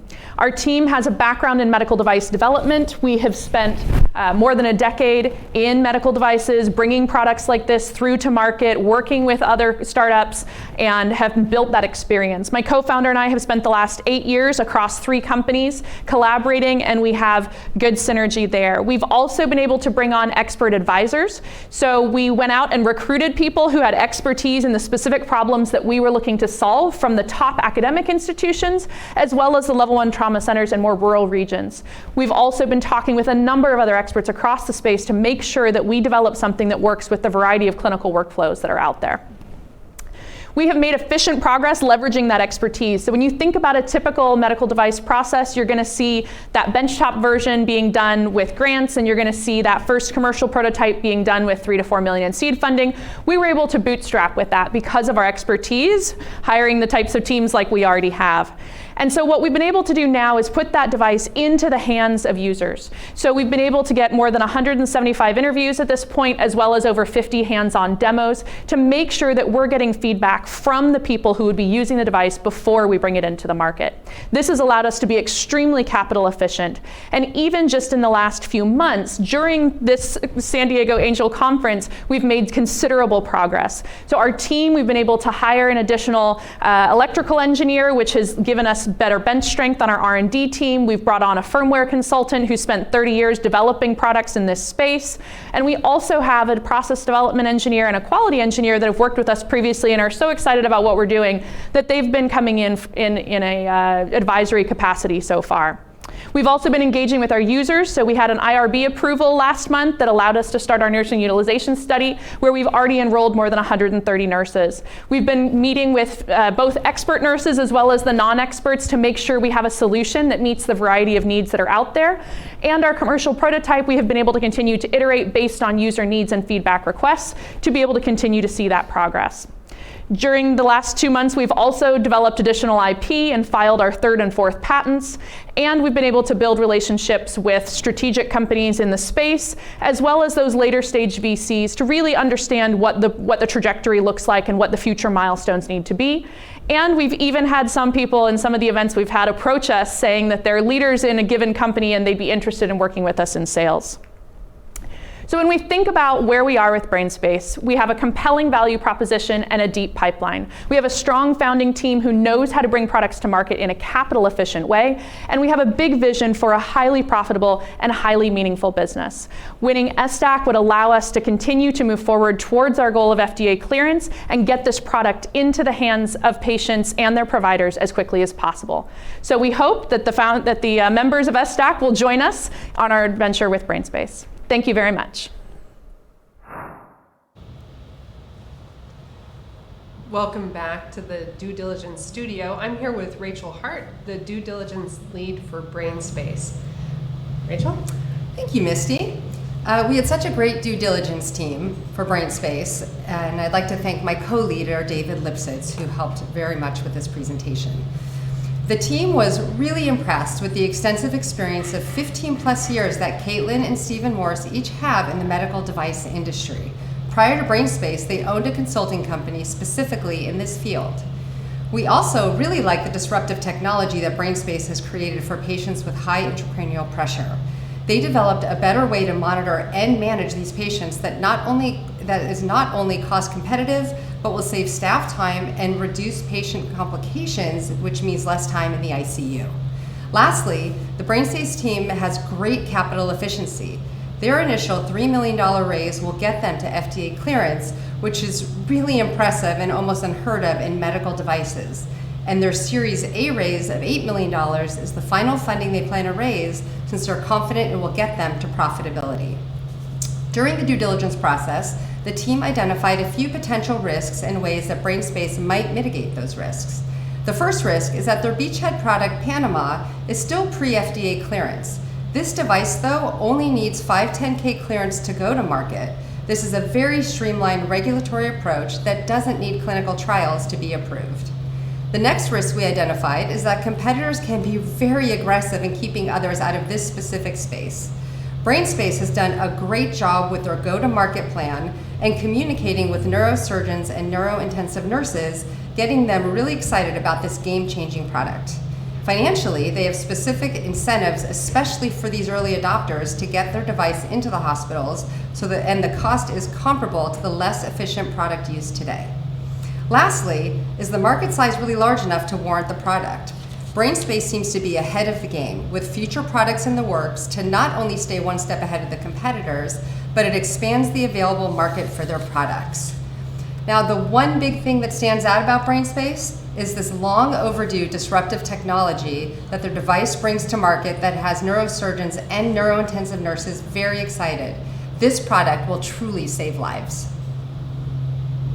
Great, thank you, Rachel. And now a word from our sponsors. Gust is a global SaaS platform for founding, operating, and investing in scalable, high-growth companies.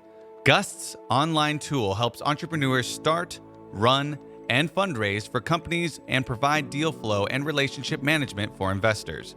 As the world's largest community in entrepreneurs and early-stage investors from 192 countries, Gust pioneered an equity funding collaboration industry and is the official platform of the world's leading angel investor federation and venture accelerators. More than 850,000 startups have already used Gust to connect with over 85,000 investment professionals. Gust powers Gust Launch, the first company as a service or CaaS platform for startup founders that facilitates all of the legal, financial, and back office operations necessary to incorporate as a Delaware C Corp and operate new, high-growth ventures.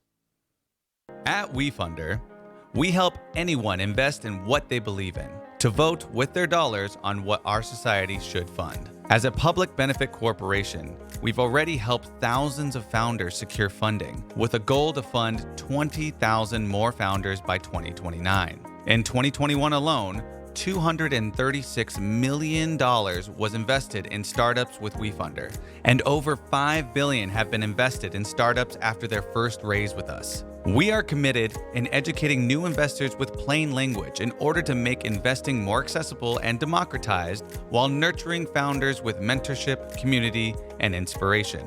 With retail and accredited investors alike, we help more scrappy, hungry risk takers take their shot to move our world in a better direction. Because we believe in leveling the playing field increases all of our wealth, and that investing in dreams, win or lose, benefits us all. Hey again from upstairs. I am just thrilled with how today's going. I hope you are too. Right now I'm here with Dr. Douglas Hirsch and his wife Wensit Hirsch. They are the co-founders of Solaris Aeroponics. What's really exciting is female co-founder, what's amazing about today and the applicants for SDAC overall, 38% of them were female founders. And we know that is the marginalized population to receive lower levels of funding. So to see two co-founders and get to know them a little bit more, I'm going to pass it over to Douglas to share a little bit more about his experience entering this ecosystem. Well, first of all, I want to thank Misty and Richard and Benton for inviting us to this event. It is absolutely amazing to see how, when you consider the state of the world today, there are so many people who are smart and focused and excited about solving the world's problems. It may not come from the government, it may not come from the expected places, but I think the solutions to the problems that we all face come from here. Now, what Solaris Aeroponics does is we take the problem of global hunger, and we're talking about 1 billion people today while we're drinking our coffees are starving, and we also look at the problem of global climate change due to atmospheric carbon. We sequester that atmospheric carbon and turn it into the highest nutrient-dense foods on the planet. That's hard to believe, but we don't use gears and wheels, we use natural biomimetic technology. So if you're interested in learning more about that, we're at www.solarisaeroponics.com, and let's talk. Thank you, Douglas, and thank you everyone today for, it really is a room full of game-changing, world-changing ideas that we are on the precipice of some really amazing catalysts for what's to come. So thank you for all your great work. Everyone in the room, thank you. And we are going to pass it back to Gus now that you know a little bit more about them. Pete, what new or increasingly popular fundraising avenues and strategies have we seen over the last year? Well, we've definitely seen Reg CF equity crowdfunding grow and undertake a rebrand around community rounds. We've also seen some high-profile raises from VC-backed startups like Mercury, using equity crowdfunding as a way to supplement their VC raise and also give their community and customers a way to participate. We've also seen some growth in founder-led fundraising with tools like Stonks and the RUV Alliance, where founders are using vehicles like AngelList RUV to take kind of a founder-led SPV approach to accumulating multiple accredited angel investors. All right, Ryan, so we've seen steady growth in the usage of Reg CF and equity crowdfunding. What type of regulatory changes have spurred that? Sure. There's been a number of clarifications, limit updates, and growth of interest in this area, mostly around making it more friendly for companies and a little bit less of the hassle for investors. Notably, companies can now raise up to $5 million in a 12-month period. That's up from $1 million. They also allowed testing the waters provisions and clarified on things like demo days, whether or not they'd be considered general solicitation, and they would not. And lastly, they're permitting SPVs so that cap tables don't get as messy with a bunch of small investors from a crowdfunding round. Please help me welcome Summer Babarick from Hera Biotech.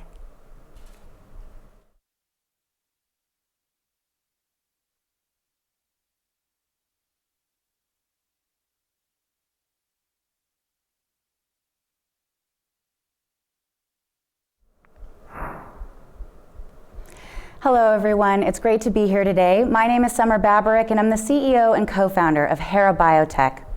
Hera was founded to address unmet needs in the field of women's health diagnostics, which is a $36 billion market worldwide. Hera has oversubscribed a $1 million seed round via convertible note, and we're excited to be holding room for the SDAC fund, as well as any SDAC investors who'd like to participate.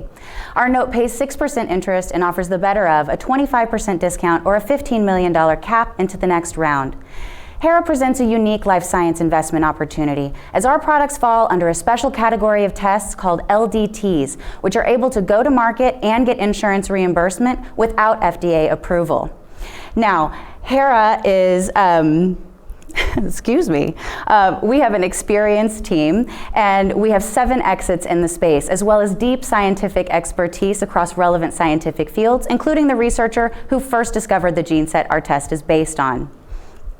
Hera's first product solves a huge problem in diagnosing endometriosis. Endometriosis, or endo for short, is a painful progressive disease where tissue that normally grows inside of the uterus invades outside of the uterus, forming tumor-like growths on other organs. Endo affects as many as 1 in 5 women, and in addition to debilitating pain, significantly increases the risk of mental health concerns such as anxiety and depression. It is the leading cause of hysterectomy for women in their 30s, and it is the #1 cause of female infertility. Despite being so common, endo isn't very well known, which can make it difficult to understand the impact that it has on patients. I find the best way to put it into perspective is to think about it like cancer. This is tissue growing where it shouldn't be, and we know that causes major problems. Currently, the only method of definitively diagnosing and staging the disease is an invasive surgical procedure, where the surgeon attempts to locate these growths and biopsy them to confirm diagnosis. Endo, like cancer, can grow in a number of different locations and look a number of different ways, making the surgeon's job incredibly difficult.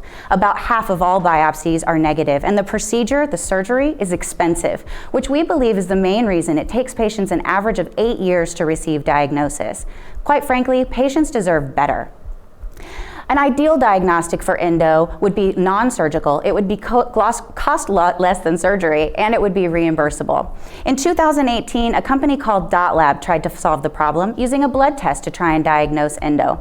The problem here was twofold. On the business side, it was cash pay only, which ignores the reimbursement part of the equation we just talked about. And on the scientific side, blood tests look at secondary markers, which are rarely specific to a single disease, which leaves us still in need of a non-surgical test that costs less than surgery, that uses a sample directly tied to the disease, and is reimbursable.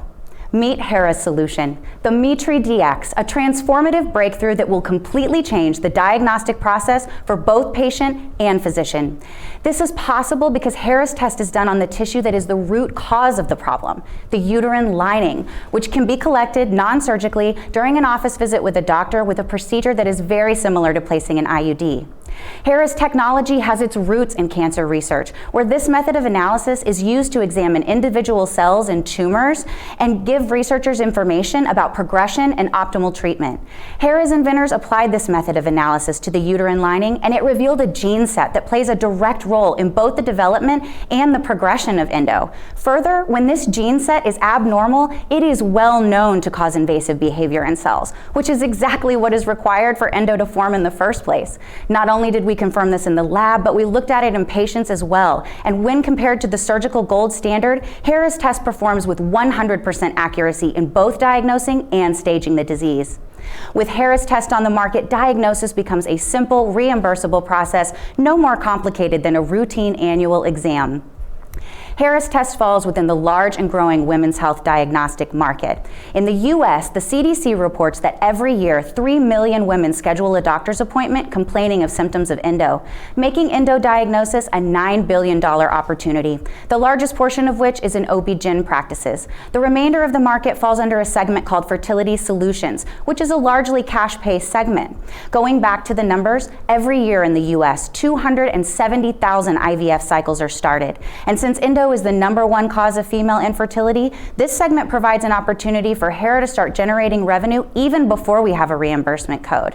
When it comes to competing for these markets, we go back to differentiating ourselves from the alternatives, and Hera's test hits every critical marker for success.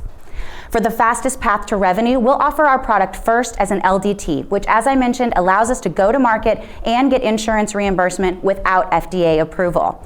Getting to revenue faster lowers our capital requirements and limits the dilution of early investors.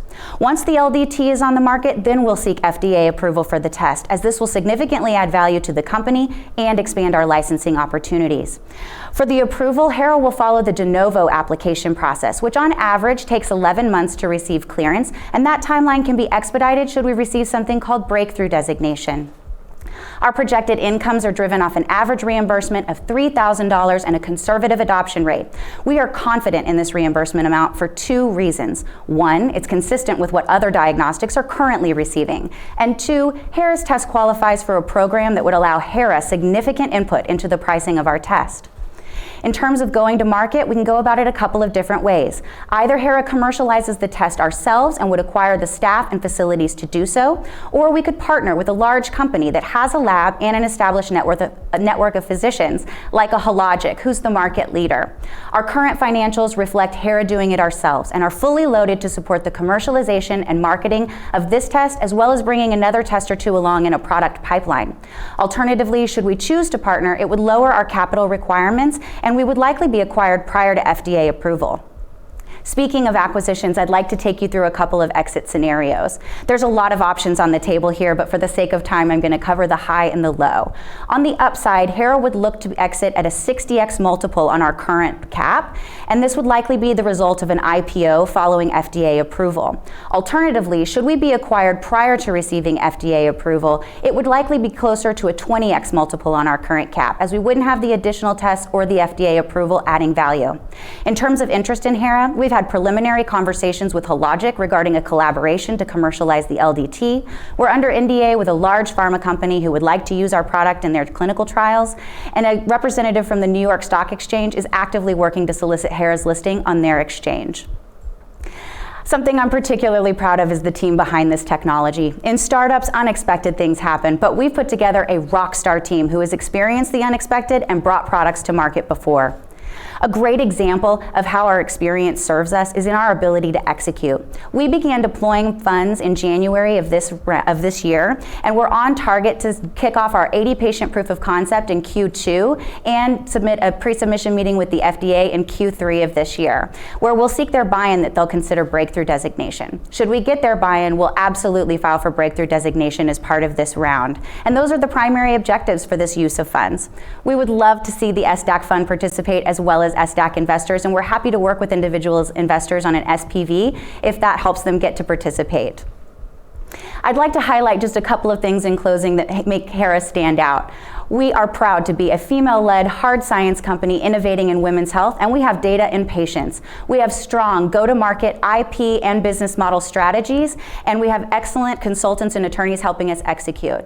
Finally, we have a team that has 7 exits in this space, which means when you invest in Hera, you're investing in a team that's done this 7 times successfully before. And with your help, we look forward to making Hera number 8. Thank you. Thank you, Summer. Providing a summary of our team's due diligence is James Sisson. He'll do this one remotely. Take it away, James. Thank you so much. I just wanted to take this time to thank the members of the Hera Biotech due diligence team listed here on your slide, but let's just jump into it. The top 3 things we liked about Hera Biotech are, number 1, the management team. Summer Babarek is one of the most talented and capable CEOs in the SDAC competition. Her management team collectively has had several successful exits in the life science industry, ranging from about $60 million to $250 million. Number 2, the market. Hera is disrupting the $36 billion women's diagnostics market, starting with its test for endometriosis, which affects approximately 10 million women in the United States.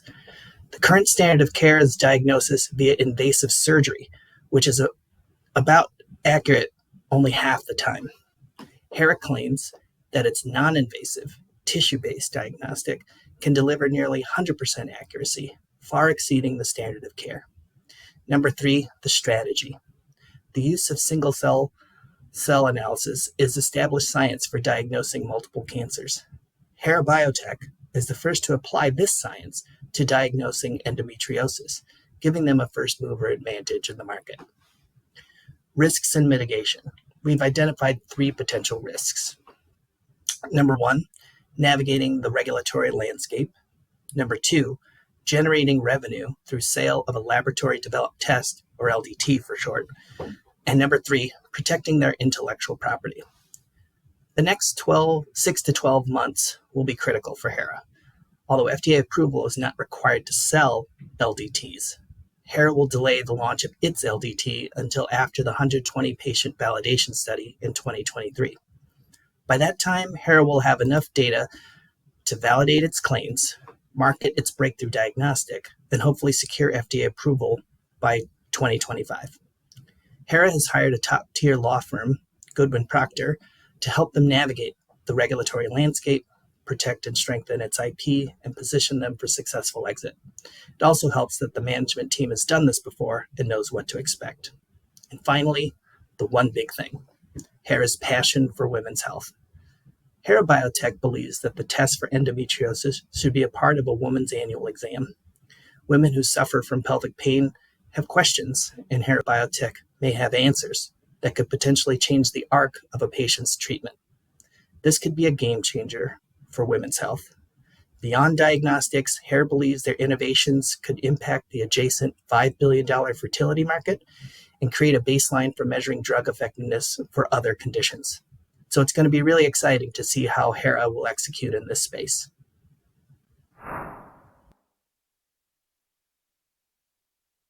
The entire due diligence team. We're going to head back over to Sarah after a quick message from one of our sponsors.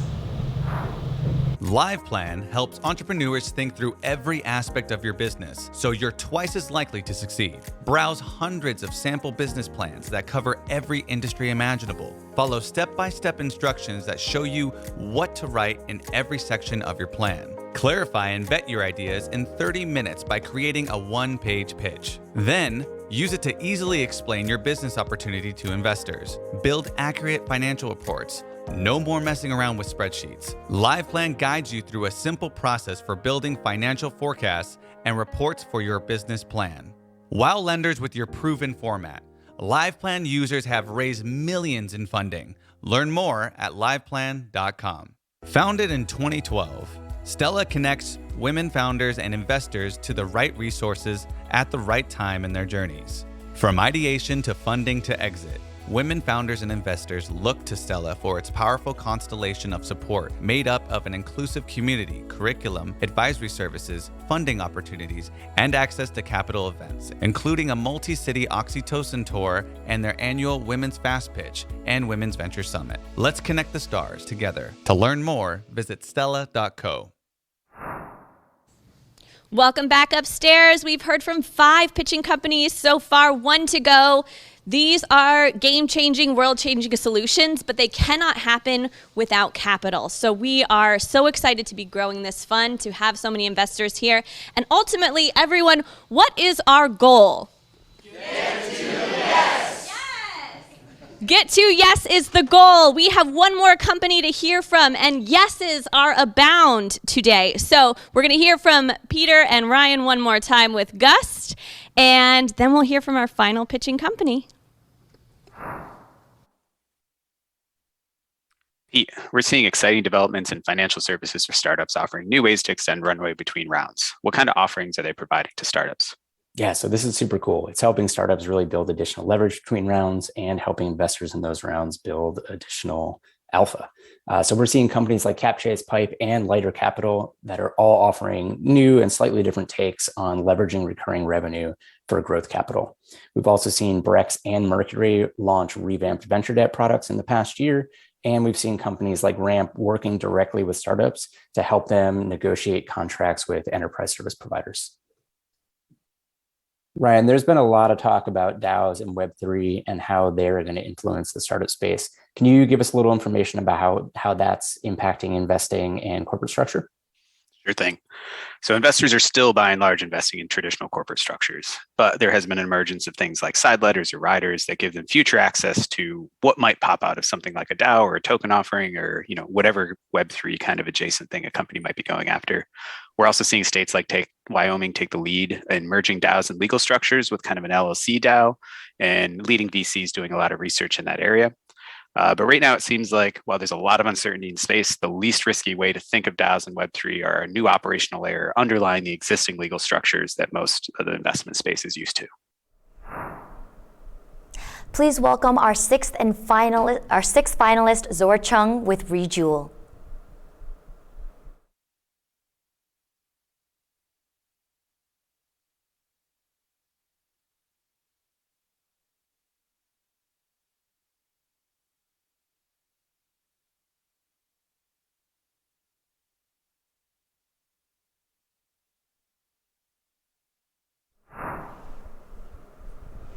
Hi, I'm Zora Chung, Rejewel's co-founder and CFO. Our mission is to maximize the value of every battery with our fast battery diagnostics platform. I want you to imagine that you are one of our customers, so you work for an automaker like Nissan or GM. You're responsible for ensuring that your company is ready for a regulatory trend known as extended producer responsibility. This is where your company, as the automaker, is in charge of ensuring responsible disposal of batteries at end of life. Without the right tools in place, this can cost your company thousands of dollars per vehicle. You've identified ways to cut costs, such as repairing just the part of the battery pack that is underperforming and repurposing it to generate additional revenue. But in both cases, you need to know the battery's health, and the current tools available can't do that in a fast, accurate, or easy manner. The onboard systems are unreliable. In fact, your company needs to undergo major upgrades so that they can meet regulatory standards. Your other option is to cycle the battery, which is to charge it up to 100% and drain it to 0. This is not scalable or cost-effective. You do some research and you come across Rejewel. We offer a fast, accurate, and easy way to test the battery's health in vehicle. This is critical because in order for you to be able to do that, you don't need all the resources to take the battery out of the vehicle, which most of your dealerships don't have. Furthermore, because the battery just simply is plugged in through the vehicle's fast charging port, you can leverage your current workforce to test batteries. This means that your mechanics today can be your battery technicians tomorrow. This is way faster and more scalable than cycling. You've done research into other solutions, but none of them meet all your criteria. Software-based solutions like Recurrent and Twice don't provide a health assessment on a specific battery. You don't care how the battery performs in general based on statistics. You want to know the health of the vehicle in front of you right now or in your service garage. You find other hardware-based solutions that offer fast and accurate testing, but they can't do this in vehicles, so this is not a viable option for you. Now, I invite you to put your investor hat back on and appreciate the fact that every EV battery will degrade. This means the size of the diagnostic market is driven by the number of EVs on the road. Let's assume that we can charge $300 to test each EV every year. That means the diagnostic market is 300 times the number of vehicles on the road. In 2020, there was already a 2.1 billion global TAM. That means that in the US, that was already 510 million. Keep in mind, half of that opportunity is in California, where Rejoule is headquartered and already has strong existing relationships. Fast forward 3 years, this opportunity triples to 1.5 billion. And this is just the tip of the iceberg because we all know that EV sales are projected to accelerate over the next few years. Fortunately, Rejoule is in a great position to capture that fast-growing market share. We have 2 patents pending and have filed international patent applications. The 2 patents are for the hardware and signal processing technique. We also have software for battery management systems to do real-time measurements and machine learning algorithms for battery modeling. All of this was done in-house with a team of less than 10 engineers. We have also raised over $5 million in non-dilutive funding and have spent less than half of that. We're also working with UC Riverside, who is providing third-party validation testing. And in the last 3 years, we've won industry-relevant competitions. In 2020, we won the EV and Battery Challenge hosted by Hyundai and LG Chem, a #2 battery maker. If you haven't seen it in Guess, we have a letter of support from one of their general managers. Last year, we won the Global Automotive Mobility Innovation Challenge, hosted by the Society of Automotive Engineers, and judges were from companies like Ford and Denso, a top automotive supplier. This year, we are part of Black & Veatch's Ignite X program. They are a leading engineering, procurement, and construction company, and we're working to create a tester for their customers' battery systems. We have our first customer revenues. We're providing validation testing for a solar company that is just starting to offer battery solutions. They found us through a referral from one of our partners. But what I'm most excited to tell you about is the 2 projects we have with a top 10 automaker. The images on the screen are renderings of the products they are interested in. On the left is the first project to create used EV batteries for second life applications. The customer has told us that without a fast diagnostic tool like Rejoule, it would break their business model. They found us because we made a name for ourselves in this space through our webinars, blogs, and also extensive media features such as Wired and our front page features across a few California papers, including the OC Register. The second is a collaboration project to create an in-vehicle battery tester for their flagship EV. They are looking for diagnostic solutions to use at their dealerships' service departments, and they're interested in embedding our software into their vehicles. This puts Rejoule in a position for production scale revenues, a multi-million-dollar opportunity. We are already talking to leaders in their service departments for what long-term deployment looks like. Not only are they interested in using our testing during regular vehicle maintenance, but also to assess the vehicle's residual value when it's being sold to its second or even third owner. While this is project-based revenues, we like to joke that long-term, our business model is to sell gas to the EV industry, or grading as a service. This is a monthly subscription that aligns our pricing model to the ongoing value we deliver with each test.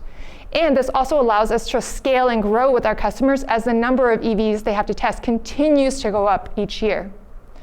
The way that this would work is with the top 10 automaker is they're interested in getting an enterprise subscription and farming that out to their dealerships. So in that example, the automaker is the paying customer and the dealerships are the end users. We plan to experiment with a few different subscription tiers depending on the use case, which would range from $600 all the way to $3,000 a month. Earlier I mentioned that we have done everything with less than 10 engineers, but since we have started working with customers, we have more than doubled our team since the fall and now have 17 part and full-time Rejuligans. We are led by head Rejuligan, Stephen. He is my co-founder and CEO. Stephen's background is in electrical engineering, where he graduated from the University of Toronto. And he also previously worked in the defense industry, where he designed and tested military-grade power systems for Navy ships and submarines. He also serves as a technical member on standards around battery management and testing. Stephen recruited me to lead the business side because I have over a decade of experience in corporate finance and strategy from established companies like Clorox and Walmart, where I helped ensure their business units had sustainable growth. We're also supported by our amazing group of advisors that bring experience in the automotive and battery industry, as well as experience leading their own technology startups where they had to scale from teams of less than 10 to hundreds. Our revenue includes a combination of income from grants and customers. This year, we forecast that our first customer revenues will be about $335,000. But in 3 short years, as we wean off grants and start scaling with customers, we expect this to grow by almost 25 times to 8.3 million. We forecast that just under 6 million of that will come from the top 10 automaker, and this assumes that we're at less than 15% of their 2,600 dealerships and charging just $1,500 a month for the gas subscription. We are raising a $500,000 pre-seed round that will unlock an additional $500,000 from funding from the National Science Foundation. The $500,000 will be raised through a $10 million valuation cap on a post-money safe, and we're raising with the safe because the NSF does not match funds raised under a convertible note. We have already closed $155,000 of our target, with the first check being from one of our advisors, and the latest check from one of the San Diego Angels in the room with you right now. We plan to use the funds to cover costs that the grants don't cover, such as supplementing work with our paid customer pilots and expanding to different customer sites. This will put us in a much better position to raise our seed round later this year, which I estimate to be 4 to 5 million. Of course, we also plan to continue to invest in our portfolio of patents, which will be important for our exit strategy, which is to be an acquisition target for a leading automotive or battery organization. In closing, we have a proven proprietary platform that has been funded by over 5 million in grants. We're going after this fast-growing market opportunity, and one of our first customers is a top 10 automaker. Thank you so much for your time, and I invite you in your journey to maximize the value of every battery.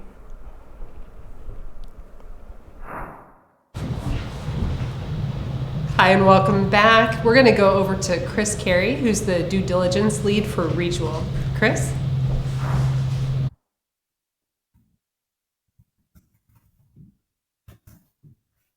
Thank you so much. We had a great diligence team, and we had a lot of fun working with Rejual and getting to know them. The diligence team for Rejual consisted of Vivek Kakar, David Lowski, Jan Duncan, Richard Moore, Don Jackson, and myself, Chris Carey, with additional support from Brian Engelman, our fund management rep. On to things we like. First, Rejual is the right technology at the right place and time. The EV market is large and rapidly growing, where US EV sales alone are expected to grow 800% by 2030, and Rejual has established itself as an early mover. Second, Rejual has positioned itself well versus many of its competitors with its technological advantages through their EIS technology. This technology enables Rejual to quickly and accurately assess the health of EV batteries better than their current competition. Lastly, Rejual's co-founders, Stephen and Zora, have complementary backgrounds in engineering and business operations. This can be emphasized through their ability to raise $5 million in non-dilutive grant fundings with an existing team and an initial contract with an OEM. Next, on to risk and mitigations. During the diligence process, we identified a few potential risks and the way Rejual might mitigate them. So first, will Rejual's IP provide enough of a moat versus the competition? Their first mover advantage provides a great head start in gathering battery testing data. And further, they have established early relationships with standard boards and OEM car manufacturers, which gives them an inside track to industry moves. The second risk is an undefined sales and marketing plan beyond the founders. Rejual's solution is complex, However, both Steven and Zora are aware of this and are actively working towards a go-to-market strategy. Finally, this is both Steven and Zora's first entrepreneurial experience. Fortunately, the founders have complementary backgrounds and skill sets and are committed to the company full-time, which gives us confidence in the ability to resolve hurdles we know all early-stage startups will face. Lastly, for the one big thing, Regional's created a compelling value proposition through their technological advantages, being an early adopter in the rapidly growing EV marketplace, and demonstrated an ability to raise substantial non-dilutive grant funding prior to heading into their Series A round. We're excited to see how Regional is able to execute in this space and for what lies ahead. Thank you. Thank you, Chris. That's a great report from Regional. And before we go on, I have just a quick shout out. We've got investors that are joining from all over. We've got most of our investors upstairs, but we probably have another 20 that are joining from different places around the country or who couldn't make it into the studio today. Quick shout out for those of you as we move toward deliberations. Two things. One, update your voting app so you know what I'm talking about. Take a quick look at that and make sure if you need to do any kind of upgrade or reboot of that you've got that done, because we can't afford to have a lot of troubleshooting on that today. And two, check your calendar. You should have an invite to Zoom. If you are a San Diego Angel Conference investor for Fund 4, you should have a calendar invite to Zoom to be able to join the studio upstairs for the deliberations. And with that, we are headed that direction, and I'm going to send it back over to first a word from our sponsors and then back to Sarah. V-Team scopes engagement from its Carlsbad, California headquarters and hand selects your project team from over 450 plus dedicated and highly trained developers and engineers in Pakistan. We offer mobile app developers, software engineers, all stacks, machine learning engineers, data scientists, e-commerce specialists, and DevOps engineer. Visit vteams.com to get your development project on track and on time. The Angel Capital Association, also known as the ACA, is holding its annual conference called the ACA Summit this year, May 17th through 19th. The ACA is a professional industry association for angel investors. The ACA Summit is a premier event, bringing the largest and most successful group of angels in the world together to share ideas, network, and make connections. It includes 3 full days of keynotes, panels, breakout sessions, and receptions. Open to all accredited angel investors, including San Diego AngelCon investors who receive ACA membership. Learn more and register at events.angelcapitalassociation.org/2022 summit. Hey, it's Sarah Becerra. One last time from the watch party. It's changed a little bit because the founders have left. The investors are deep in deliberation, figuring out who will be our selected winner. We've come from 90 companies who have applied down to these final 6. So things are happening in here. We're very excited. Results coming soon. Back to you, Melissa.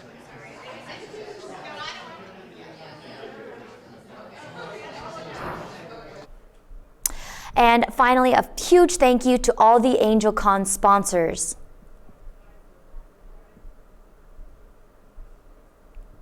First off, to our title sponsor with V-Teams.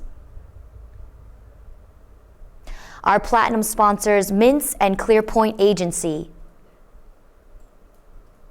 And to our gold sponsors,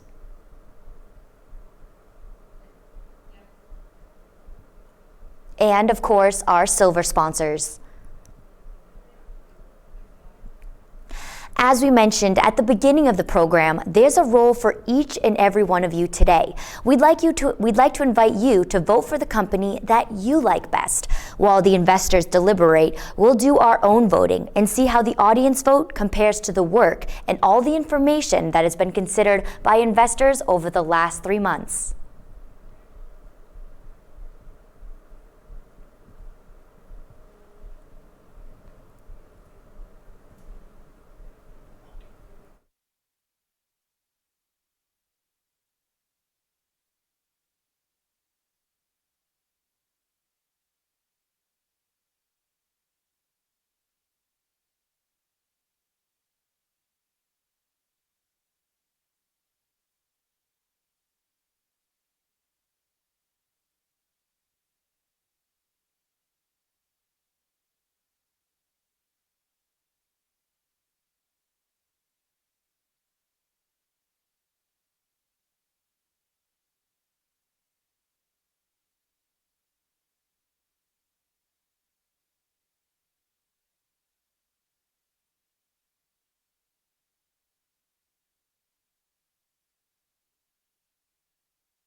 Next up, Sarah will be interviewing Mark Meehan from V-Teams.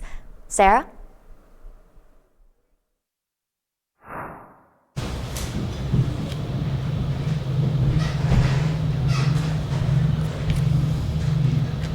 Okay, we're good. We're going. Oh, yay! Well, I am downstairs now.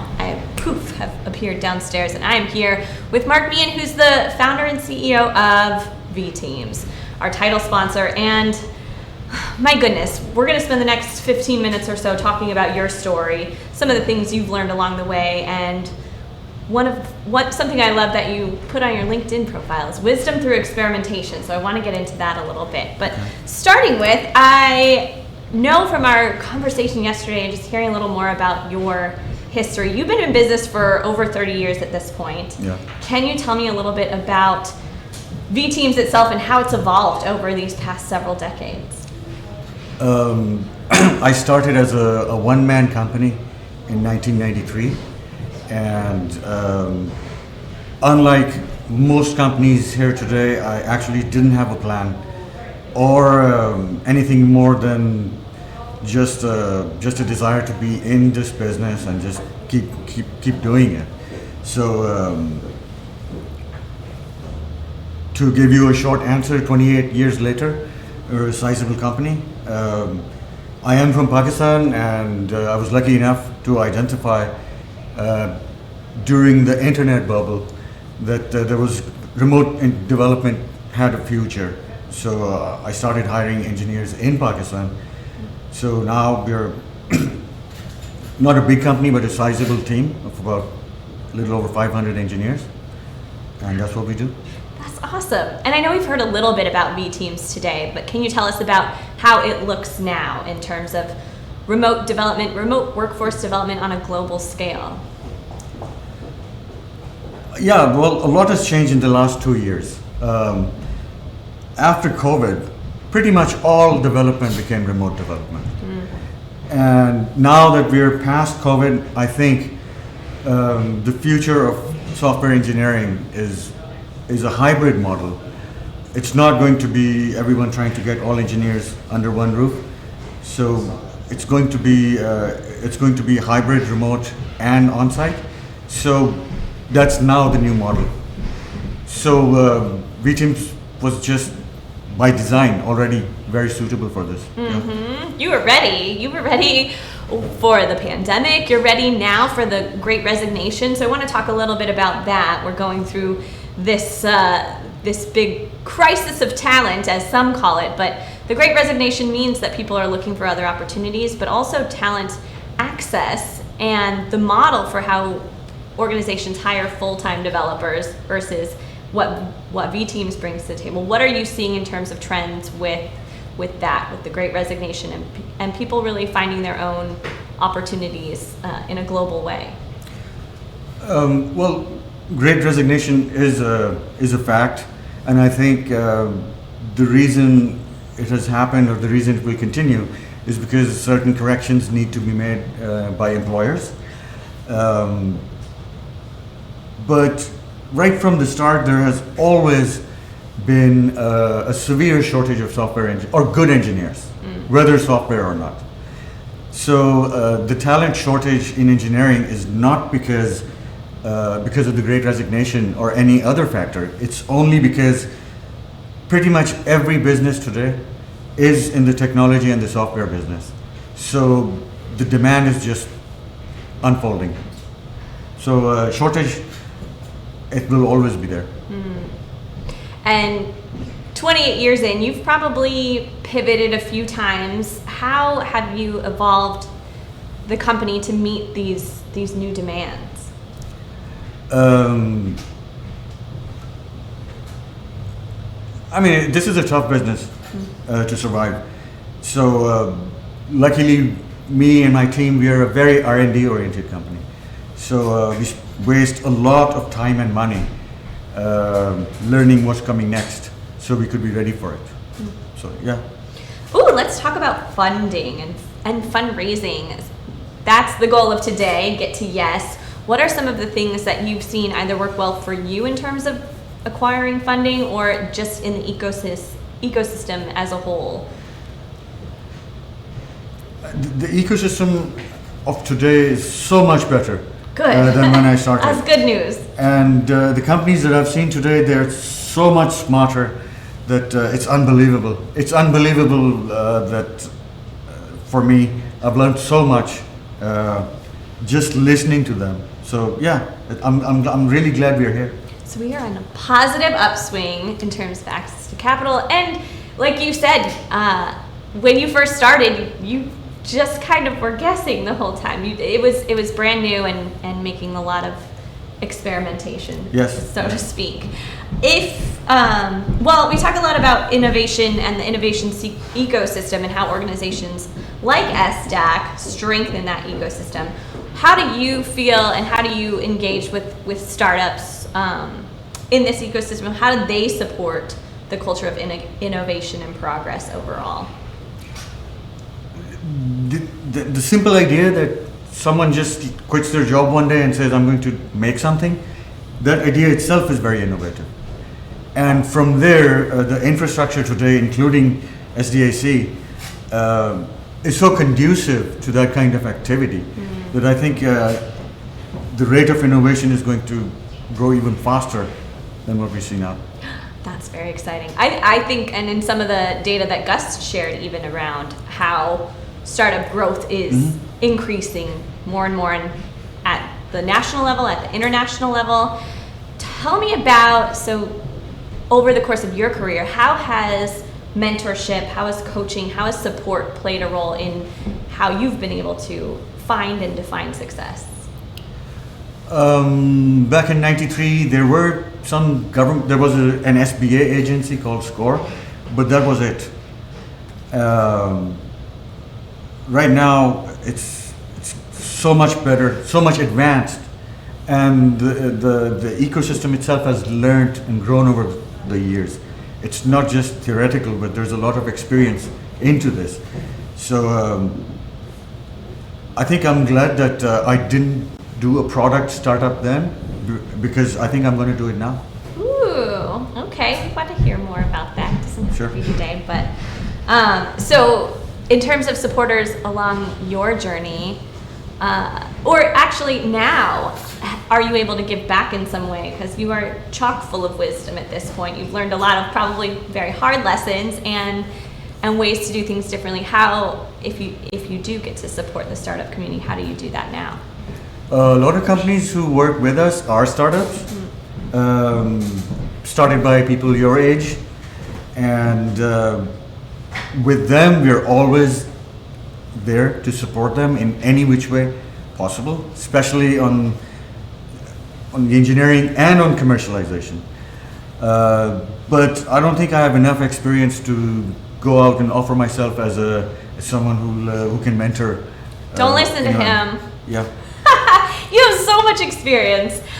You were dropping knowledge on me last night, but the ways in which you support startups now. Talk to me about that connection between V-Team's services and supporting startup companies and startup founders. On the software side, startups usually start when someone like you borrows a little bit of money from maybe their parents or their friends, and they want to do a quick prototype, which they will then take to their investors. So we support them to some degree financially, and to some degree by making sure that we help them understand the idea of a minimum viable product, which on paper everybody does, but in reality no one does almost. Because things just start creeping into their products, and so we help them basically decide how much to build before they do or waste more money or time. Yeah, so you're saying they're going beyond MVP and they Yes. don't need to go that far. Let's just test it first. Exactly, because generally when you're building your first MVP and you have 10 features in it, 9 of them are useless anyway. So we help them understand that concept. Wisdom through experimentation. Yeah, a little Don't bit. go all the way. Iterate. Do you have any wins or case studies that have worked that you've supported? Of course you do, through V Teams, but any recent ones come to mind as far as supporting startups? We have quite a few, but one very interesting is a single mom from Santa Monica. She hired one engineer. She had a simple idea, but she was able to get the software just right for her. And 2 or 3 years later, she was on the Inc. 500 list, 52nd fastest growing privately held company. Well, that is a huge win. Yeah. And that's the type of support that maybe we wouldn't know to look for. And now that V Teams exists, it's like, well, we are experts in this. We are experts in getting to that MVP, in bringing your idea to life enough to start and go out into this ecosystem and have some proof. And wow, that's huge. Thinking about today and the pitching companies and the runners up, do you have any advice? I know you do, but absolutely in spite not. of your humility, absolutely not. I know you've learned some things. I don't have any advice, but today I've seen so many people that I would love to be able to call when I need some advice about especially starting a product company. Yes, absolutely. Very, very impressive. All right. Pitching companies, you may be getting a call from Mark. And until then, I have just a few more questions before we wrap up. What is on the horizon for V Teams? There's more of a need. There's more growth happening. The pandemic, the Great Resignation, there are all these factors that are going to, I think, continue just to amplify the work that you're doing. What do the next couple of years look like? Probably same as the last couple of years. We're in the service business. It's a very simple business, and I think the simplicity is good for a steady growth. We do have some products in the pipeline based on machine learning and AI, which actually run inside of machines. So that could be interesting, yeah. Could be. Very interesting. That, so I want to ask one more question. I didn't prep you for this question, so that's okay. But just around access and equity to scaling a global workforce versus just looking for talent in the US, what have you seen, or how is your company kind of contributing that to that global access of really great opportunities? In the software segment, every market is like the US market. It's very well advanced, it's very well defined, it's organized almost similar. The global market for talent is completely globalized and it's homogenous. It's the same anywhere you go. Well, that's helpful, right? Yeah. Because then your model can apply in so many different Yeah, ways, it does. so many different markets, Yeah. and who knows what the future will bring, but I'm imagining great deals of growth. Well, we've talked about V Teams, we've talked about you in a work professional context. What do you like to do outside of work? Many things. I'm an expert at wasting time and money. And how do you do that, Mark? I fly out of the Torrey Pines glider port. That's the reason why we wanted other people to fly too.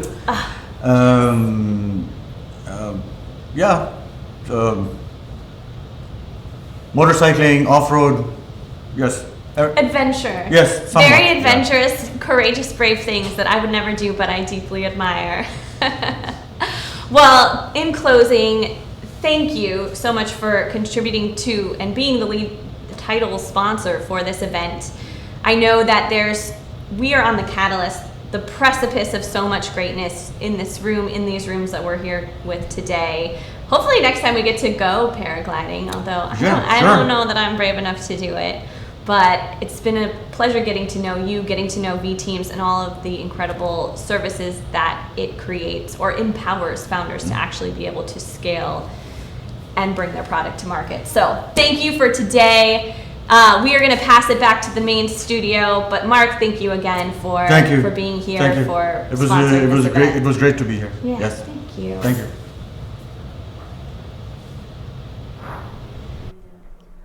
For those that haven't voted yet for our People's Choice Award, there is still time to respond. Go to pollev.com/Pacific Storm 405, or you can text Pacific Storm 405 to 22333 to join, and then select A, B, C, D, or E. Now, coming up is our fireside chat with some of our previous winners from 1, 2, and 3 SDAC, and we will be revealing the People's Choice after that, so stay tuned.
Well, hey everyone, I am looking at the right camera over here.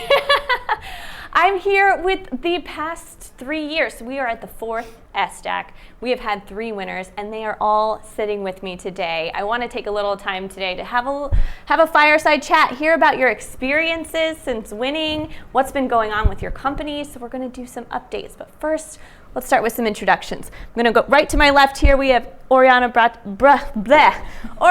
I am so sorry, Bretschker, the CEO, Chief Executive Officer of Aquacycle. Tell us a little bit about your story and how it led to the creation of Aquacycle. Yeah. So I'm an accidental entrepreneur. This is not something I meant to do in my journey early on, but it is certainly something I love and am committed to now. So I started off in science and technology, researching different ways that we can treat water more efficiently. That led us to ultimately Aquacycle. And we launched in 2016. And so now we have our first commercial products running with some of the world's largest food and beverage manufacturers, and now opening up a new market into remediating hydrocarbons. Super exciting. Very exciting. And you were the first year, 2019, the first year's winner of San Diego Angel Conference. Yes. What was that like? Amazing. I don't think I'd qualify anymore. some serious, amazing due diligence and amazing companies ever since. So it's really cool to see the progress of all of my peers. So yeah, it was a great experience. It helped us really catapult into our next funding round. So we were raising under a convertible note. Now we've gone through our first price round. Since inception, we've raised $10 million. And raising another 10 pretty soon. All right. But we've got some fabulous customers, a wonderful team, and because of SDAC, an amazing set of cheerleaders, investors, mentors, and supporters in the community.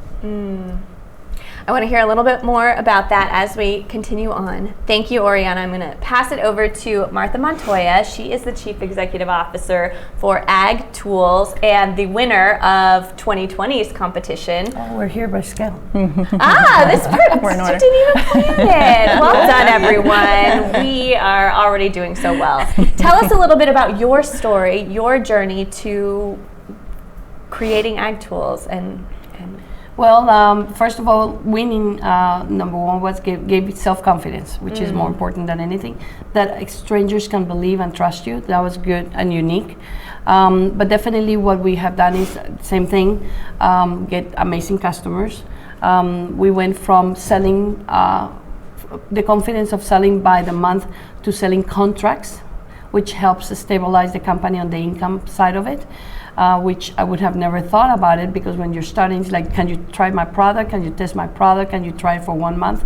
We went, after we fundraised, from that to minimum 6 months to a year, and now we have even 2-year contracts. So that helped, that feel confident that now we have money in the bank and we don't have to rush to get any money, but real solid customers. So that was good. And then the team, solid team, as you building up the team is one of the toughest things, I think, for any startup, because you want to have some fun in the bank so you can bring good talent, but you have to juggle it in the meantime. So that's it.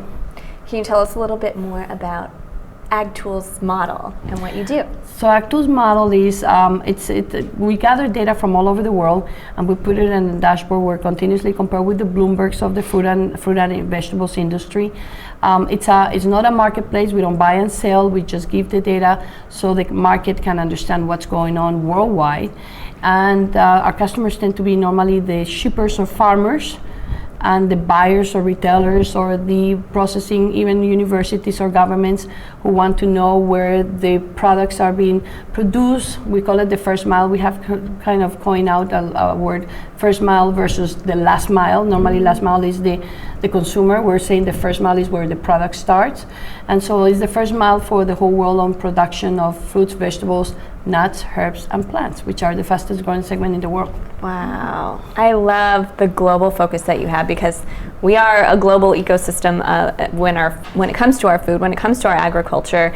And when we have the clear data around that, we can make more informed decisions, more future-focused decisions, too, about how to make this all very sustainable given where we're at now. So thank you. I want to hear more about your story. I'm going to pass it over to Pradnya Desh, who is the founder of Advocat AI, the 2021 winner. So 1 year later, we were talking last night about how it's such a different pre-event experience, just getting to go and show up and chat versus being on stage, you know. So how has it been since last year? And talk to us a little bit about your story and company. Yeah, it's been amazing since last year. Winning SDAC was such an important thing for our company because it allowed us within 2 weeks to close a funding round. And after closing a funding round, we hired an amazing team, and that team built out our product, and then we released it on the market. We now have customers and revenue, and I am so happy. And so happy that I have been engaged with SDAC and what SDAC's done for our company. So if you want me to tell my story, I would love to do that as well. So the story starts further back. I was a U.S. diplomat, and I represented the United States at the World Trade Organization. And so, like Oriana, I wasn't at the time at all thinking of starting a company and didn't know much about entrepreneurship then. I did that for several years and then decided that I wanted to know more about the private sector and what real people are doing and real things, which diplomacy doesn't really work that way, even though it should. And so I started a law firm and grew it to 10 attorneys.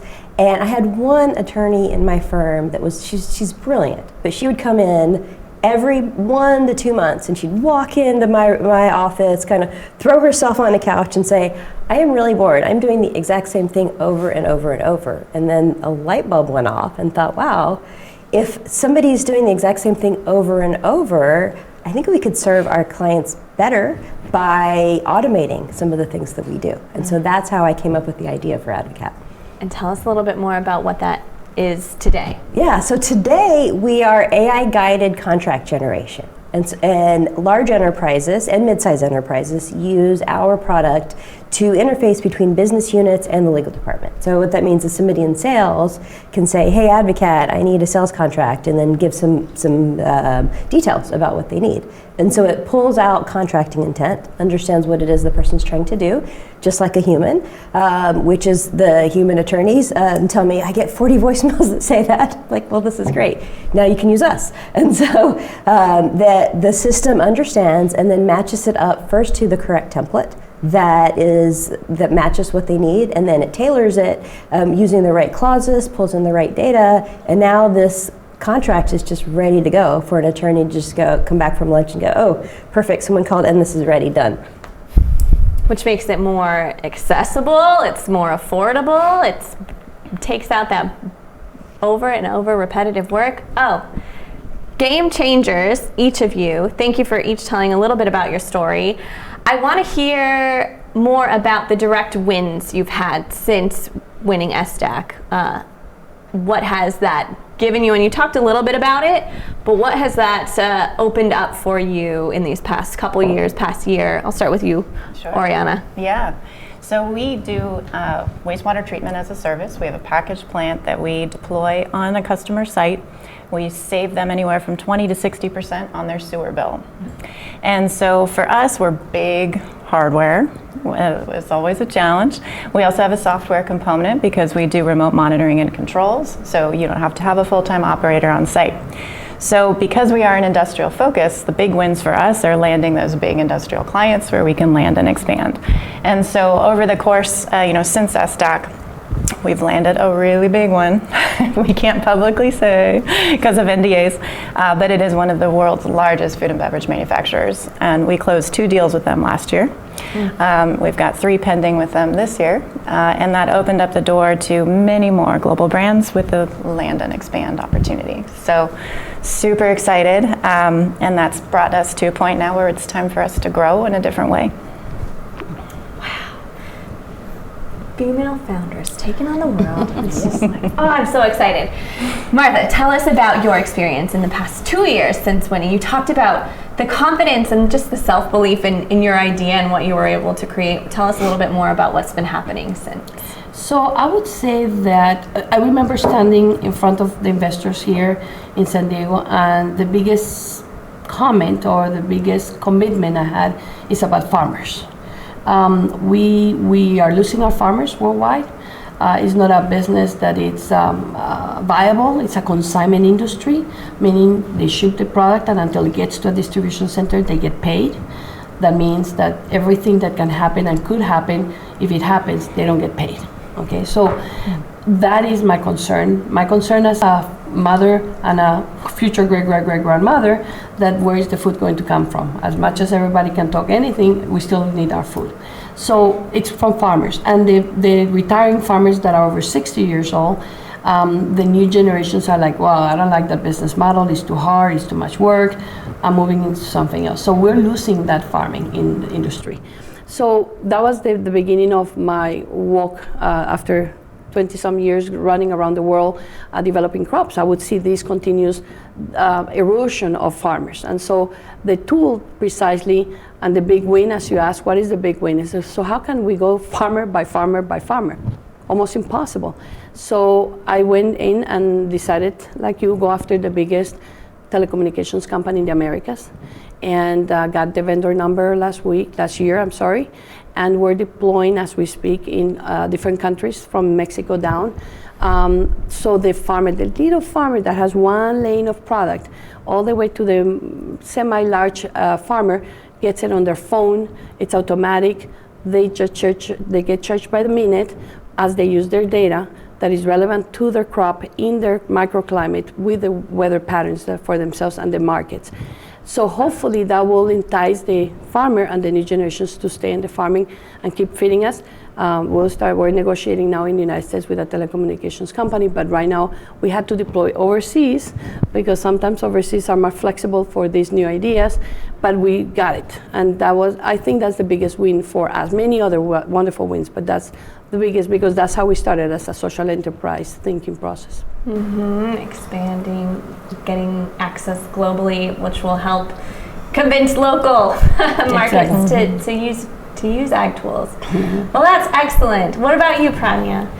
Well, so I'm the most recent of this group, and so ours are in the last year as to the changes that we've had since SDAC, but we really have had a lot of wins just because, as I mentioned before, it was transformational to win and to complete our funding round and hire a team right after that and build out our product. And so one of the wins I'm really excited about is that, so enterprise sales take a very long time, as we all know. It's, it seems so easy, but then months into it, You're still doing it. And then, so we have been working on a very large contract with, I also can't say the name, but a very large contract with a company that is a tech powerhouse that is known as the tech powerhouse, one of the tech powerhouses in the world, that is just about to deploy our technology for its global HR group, which is a huge contract for us. Wow. And I'm really excited about it. Congrats, congrats, congrats. Oh my goodness. But because your companies are led by such powerhouse leaders, I'm sure you have great teams. I don't know them, but I know you. And it doesn't surprise me that you've made really monumental decisions and progress since winning SDAC. I want to hear a little bit more about your fundraising experiences, because I know each of you have some different experiences, but also you're seeing some patterns and trends with regard to US-based fundraising versus global fundraising. I want to hear maybe first from you, Martha, about what you're seeing in terms of the difference. So there is, as I step into this role of tools, before that I used to fundraise for projects that were really unusual, processing plant of mangoes in the middle of a jungle. And I would get literally checks of 20, 30, 40 millions in a couple weeks. No questions asked, no more than, okay, hopefully you get our money back, literally. And I would go out there and even in the middle of wars, sometimes deliver the project, okay? When we launched Actus, I came to this event and I got fundraised and I thought, oh, this is easy, kind of. And then I realized that it was not, that this trust that San Diego gave us, it was unique, because the market now is proven, the data shows that not only the venture funds are not funding women more, they're funding less. And if you go into minority women, which I happen to be on that bucket too, it's even less than less. And if you go into Hispanic, it's even less than less. So I'm like, whoa, I have to start rethinking how we're going to fundraise, and decided to go overseas. And interestingly enough, overseas, which I have dealt around the world, there's no such thing as women and men. It's just, is there a good business project? I want to get into that market. Here it is, money. And the common denominator across the world, and I hear it through many years of experiences, hey, the women will deliver the project no matter what. And so that's how we decided to go to Europe to fundraise, and so far so successful. Oh, good. Women will get it done. Imagine if that was the stereotype here. Hopefully we don't have to go to Mars or somewhere. Yes. Well, it's unfortunate that that's still the experience. We know that VCs, it's staggeringly low as far as the percentage of female founders that they invest in. I think last it was less than 4%. And yes, it gets much worse when you are a woman of color, when you are coming from a marginalized community. So we've got a lot of work to do nationally. Glad that you're finding other ways to find that funding in an international capacity. Oriana, have you had that experience too? Mm-hmm, absolutely. Yeah, so when we were doing our bridge round during the pandemic, we were actually approached by a Canadian fund, and they found us, which was awesome, and we had a really great connection, values aligned, boom, boom, boom, it was quick. We filled out that round, oversubscribed within a matter of a month and a half, which was amazing. Awesome. And then when we started going out to the world for the next piece, again, somebody found us through LinkedIn, of all places, and as a strategic investor that is headquartered in Rotterdam. And that actually opened up a whole new market opportunity for us. Mm-hmm. And so they work in the US, but they've got 72 facilities globally. And so they were built-in strategic investor and customer. And that's really changed our trajectory in a lot of ways. So the last two funding rounds have been international. Well, two very positive shifts into the global fundraising space. Oh no, I knocked over my microphone. We're gonna fix it. There we go. How am I? I'm good. I'm just gonna leave it on my lap. Branya. How has your experience been overall with fundraising? Yeah, so since we're more recent, we haven't had the next round yet to have these experiences, which I'm a little scared to hear, are coming down the pike. I'm going to be calling both of you, just so you know. Yeah, thank you. I would like that. But I do know this, is that for every dollar invested in a female founder compared to a dollar invested in a male founder, the Boston Consulting Group found that we produced double the amount of revenue. So we are good investments. And we spend less too. That's true. Yes, we do all more with less. of the wins, all of the ROI. Women founders, hello. Well, tell me a little bit, because you mentioned some of the connections and some of the just wisdom and mentorship you've gotten over. So I want to hear a little bit from each of you, but starting with you, Pranya, what has been the access to wisdom, I guess, in the form of mentorship, coaching, experienced founders in your circle? How has that been over the past year? It's been really good. I think that an important step was to know that it's just important to reach out and create that network of support. So at least listen, like, of course you do take your investors' calls without a doubt, but also just listening and having something set up so that you hear the wealth of their experience. And that in this last year has been priceless to me. I've appreciated, I feel like I can see around corners because they've already been around that corner and they can tell me what's over there. And so that's been amazing. I also, in this competition last year, I got to be friends with all of the finalists. And so we created just a group where we just talk to each other and share experiences, and that's been incredible too. That's so powerful when you feel like you are not alone on this journey, just in terms of, oh, that's happening to you too? Oh, me too. I thought I was the only one, but now I have community, now I have support, and now I have advice from people who are maybe a few steps ahead or, a few years ahead. That's awesome. What about you, Martha? What has your experience been?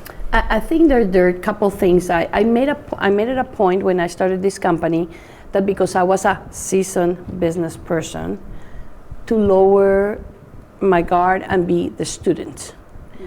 Because I was coming from a completely different angle, kind of lifestyle, life business world. So what I have done, which some laugh about it, is I take every single class 2, 3, 4 times. Because bad habits sometimes stick, and how do you change those habits? By repetition. So I take all the webinars that San Diego keeps doing, all the events that they keep doing, and people might wonder, well, why are you still here? Because precisely there's also an evolution even in the pitches that I saw today, there's a whole evolution on everything. So it's just getting refreshed. It's important, and the group here in San Diego, and Misty and the group has been able to create more environment of not only, you got funded, but you have all these classes and mentors and teachers that are free, and take them and use them. So I have been one of those with university, with San Diego here, and with University in Irvine, and they see me continuously there. They wonder why, but I love it. It's like, here comes the student again, until I get it right. And I'm sure every time you go through it, you're having new ahas, you're seeing it from a different lens, because, I'm further along than I was before, and now that applies differently. And also this idea of bad habits that we're carrying, because as founders, as humans, we are putting that into the business whether we want to or not. These are our sometimes flaws, and we don't want them to be fatal flaws, so let's keep working on ourselves, let's keep growing our own expertise and knowledge and self-awareness too, because we bring that into every space we occupy, including pitching, but including also leading our teams. And so being able to continue to upskill in that way, I know, just makes you an even more powerful and strong leader. 100%. Even this week, I was in one of the webinars in the group, and one of them, our colleagues, mentioned, it's a book I live by, and what is the book? And I look at the book and say, how come I never knew about this book? I've been on this track 2-3 years. Immediately about the book, I'm already listening to the book. What book is it? Hang there, because I'm very bad at names, but I'll give you the name in a second. Okay, Martha's gonna think about the name. I have to pull it from my database. I know, there's so much up here. It'll come forward. When it does, let us know.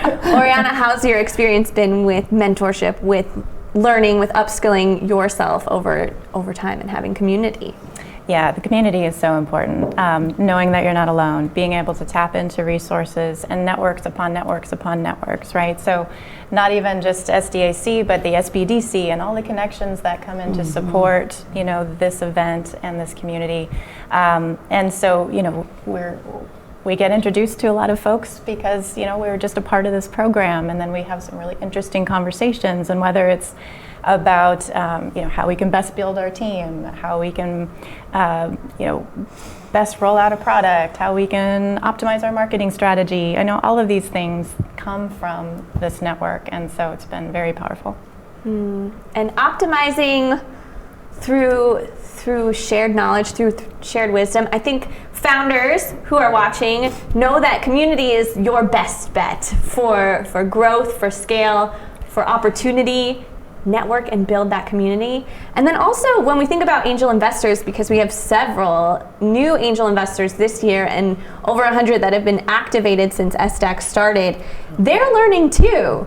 Your shares, your wisdom around what your experience has been, and knowing the cycle and the trials and tribulations of being a founder helps inform them too. So it's such a two-way street of information, of wisdom sharing, and I think that the San Diego ecosystem is so strong, but also to know that we have national and even international companies participating and engaging in this conference, but in this movement overall.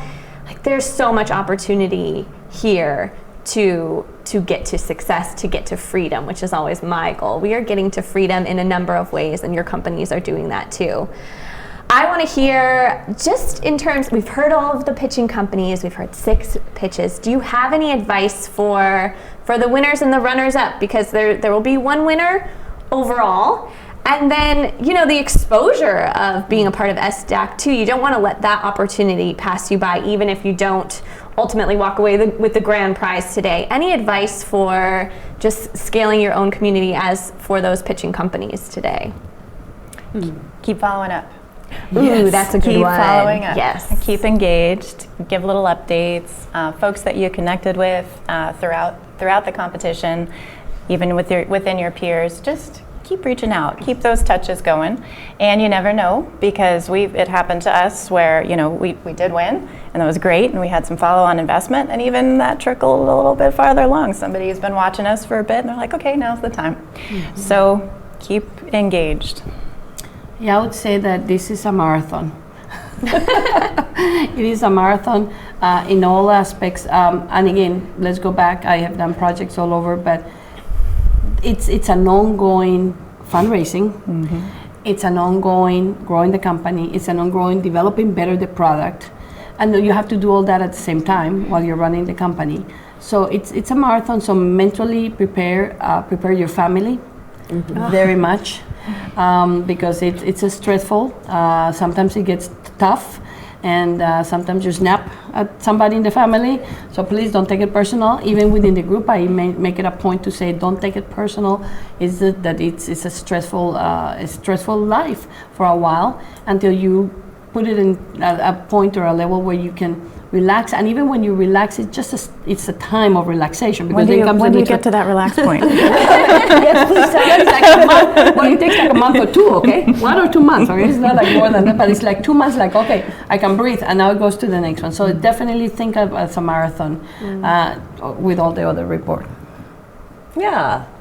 So, yes, a marathon and running the company. I will say, though, on any individual fundraise, my advice is to go as quickly as possible. Just because it takes so much time to fundraise that you leave other things, as you mentioned, undone. And so your company can only take that for so long. So compressing it down within the shortest number of weeks possible is important. So I did that just because I wanted to get back to running my company, but it turned out that also that build FOMO, because I set a date that this is when we're closing, and I really meant it. And it worked out that date. Everybody who tried to come in past that date, I said no to, because I did mean it. But then as a result, I got to go back to running the company and building up this great team and releasing a product. And so it's easy to just keep it open for a really long time, but it's not good for your health, and it's not good for the company if you do. Ooh, you bring up such a good point about boundaries, fundraising boundaries, but also boundaries in general. What are some of the boundaries that you've had to enact moving into this founder role and strong founder role? What boundaries really serve you now? Saying no. Learning how to say no. There's so many opportunities, whether it's on a customer base, an investor group that you want to connect with outreach talks, with tours, you get a lot of requests for your time, and you just have to say no. And prioritize. Like, okay, what is going to be the result here? What's the shared value for saying yes? And then if there's not a very clear shared value, then you got to say no. Yeah, I would say that saying no to media is very important. And even when media comes, I continuously bring it back to the company, not to me, because I'm building a company. I'm not building a brand. Though there's a two-way street thinking here of build your brand, build yourself as a brand, and then build a company. I believe more that we should build the brand of the company, because that's what the investors put the money into. Yes, they put it because I'm leading the company, but when we turn on and sell the company, they're going to sell the company, not me. And so the boundaries would be also decide whether it's your brand as a person or it's your brand as the company, and that starts helping you decide how to move. That's such good advice. Because yes, you are a part of your company, but what is in the best interest of the entire system that you're creating? Yeah. What about you, Pranya? Since a lot of really good things were covered here, I think I would just add to stay a good person, because there's so many pressures on us to do things, to go quicker, to do things that we're asked to do. And so it's important just to remember that first you're a human, and you're a good human, and then you're a founder, and then you're running this company. Yes. Stay a good human. Say no. Media opportunities. You don't have to say yes to every one of those either. And yeah, you are representing the company, not just yourself. And I'm sure for some people that can be a difficult shift, because when you start out, you probably are the company. It's just you and maybe one other person, but it's really hard. Now, we've talked about some challenges, we've talked about some wins. What's your favorite part about being a founder and leading your company? What brings you joy? Pranya, I see you. It's the team. I love the people. I love the team. I love working really hard and then achieving a goal and then getting to celebrate the wins with the team. That's my favorite thing. That's great. My favorite is watching the smile on farmers, literally. And I know that and when it does, I make pictures. I do take pictures for that and bring it to the team, because at the end of the day, we can be built anything we want, but I want them to see that smile, that I can see data. I can make different, and I have where some of them are like with the mouth, and show that to my team. It's really crucial, because it brings the human touch to the product that we're doing. And many of our engineers and people don't have that continuous touch with the customers. So I do, and a couple of my team members, but the rest of them, they don't. And so I need to make sure that they keep reminding them that we're here to make a difference in society, not just to they all have the shares and the percentages and all that, but that's not what we're here for. Yeah. No, we joke that we're going to have a Caribbean island one day. Yes. Yes. All right. It'll happen. But first we have to help the farmers. Yeah. Keep the main thing, and reminding of this is our vision. This is what it's all about. Look at that face. Look at that farmer who we've really helped change the game for. Oriana. Well, totally agree. Team, impact, customer satisfaction. I think for my personal journey, I started this project back in 2004 as a graduate student. And seeing this now almost 20 years later, overnight success. Yeah, overnight success, exactly. Actually come to fruition, right? We started in a coffee cup, and now we've got, full container-sized units operating on a customer site, saving them money, mitigating greenhouse gases, treating water, And that's a real treasure that a lot of researchers don't get to see. What has been, tell us a story about one situation or one farmer, one aquacycle structure, can you tell us the story of a win of a time you really helped and you felt like this is why? Sure, I'll start. Anyone can. Yeah, Oriana, jump right in. So water's paramount, right? You need it for everything you do in your life. And I grew up in the rural Southwest, and we didn't always have access to an indoor toilet. We didn't always have running water. These were, formative experiences that I think brought me to this point. But one of the amazing projects that we've had a chance to do with the San Diego community, SDSU, UCSD, and the Autonomous University of Baja California, is an impact project that we've been working on since 2014.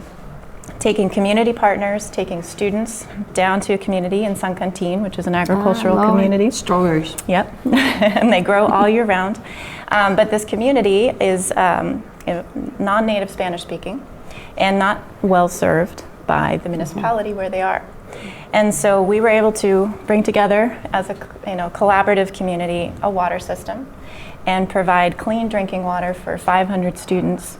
And we did it before the pandemic, thankfully, which sustained that school through the need for hygiene and through access to clean water, which we didn't have prior. So that's a project I'm super proud of.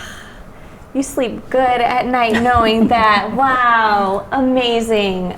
Ooh, goosebumps. Thank you, Oriana, for all that you're doing. Thank you on the strawberry fields, on behalf of the. Yeah. I would say we got this contract with the USAID, which is the arm of the government to deploy resources, food, when things happen in general. So we have a contract in Honduras in particular, and we have over 15 or 20 farmers. The first contract we use okra, which is a little vegetable. It's not a big like lettuce or tomatoes. And the fact that we were able to see the farmers' face when they were watching how much their product was sold in their country and in the United States, and to make the decision that they needed to adjust and not sell just overseas, but you take that okra and sell it locally in the market. Because most of the times, farmers overseas farm to send to the big markets, but they don't take the nutrition themselves. So they're selling the okra to us, very fancy, and they're not eating the okra themselves, or quinoa. They're doing it, but they're not eating it. And so watching them see the data that they needed to only sell 4 weeks of the year overseas, and the rest, maybe we should sell locally. Well, yeah, because not only will help you financially, but it's healthy for your community. So that was a beautiful project, which now got expanded, and now we have a larger way in the famous triangle, which is Guatemala, El Salvador, and Honduras. So that has been the reward of that project, one of the rewards. Oh, wow.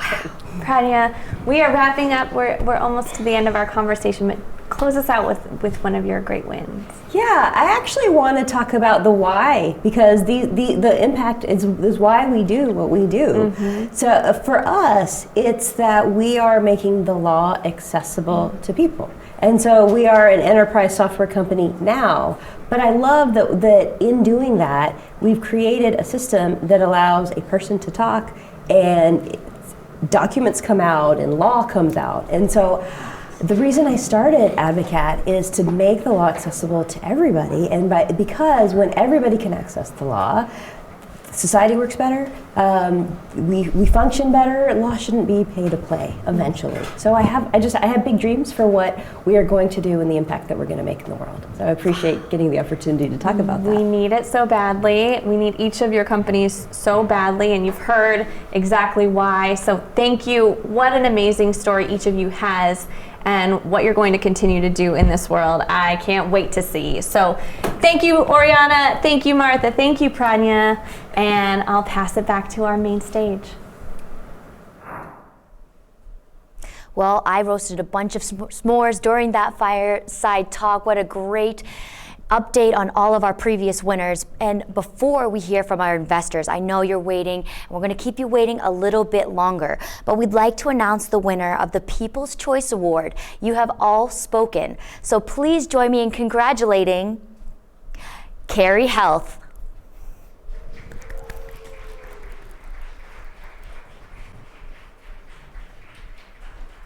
And let's give a big thanks to our fund manager, Brian Engelman. Brian?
All right, and now we've come to the big finale, what we've all been waiting for.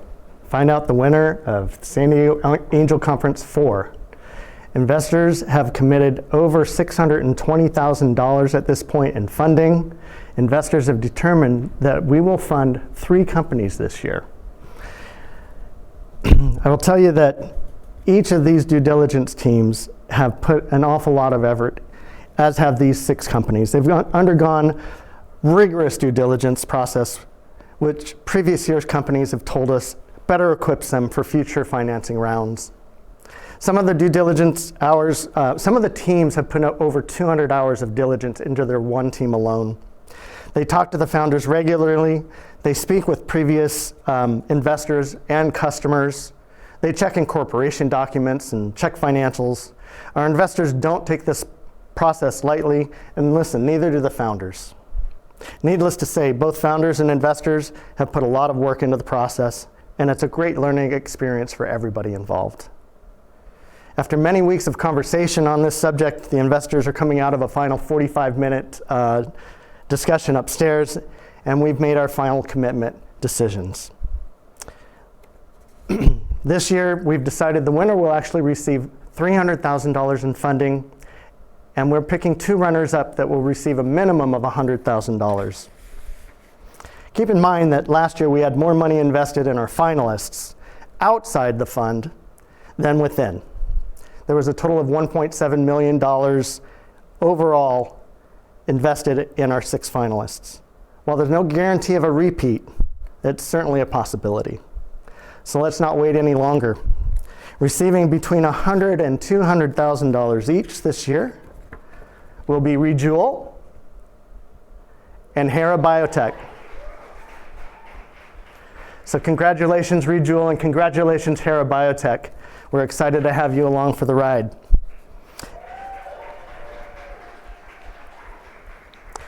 And now for the moment we've really been waiting for. We're going to announce this year's winner of SDAC with over $300,000 in funding. That's going to go to Carey Health. Congratulations, Patrick. Why don't you come on in here and say a few words? This might just take a couple seconds. He's watching outside.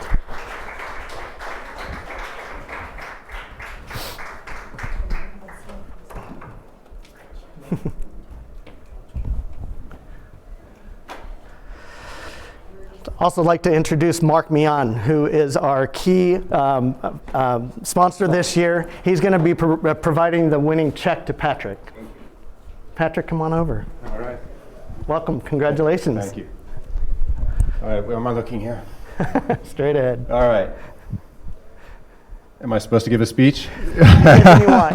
All right. All right. Well, thank you so much, SDAC, Misty and Sylvia, and the fund managers, Brian and Sumner and Tammy. Am I missing any fund managers? Probably a few. Probably a few, but thank you. This has been an amazing event.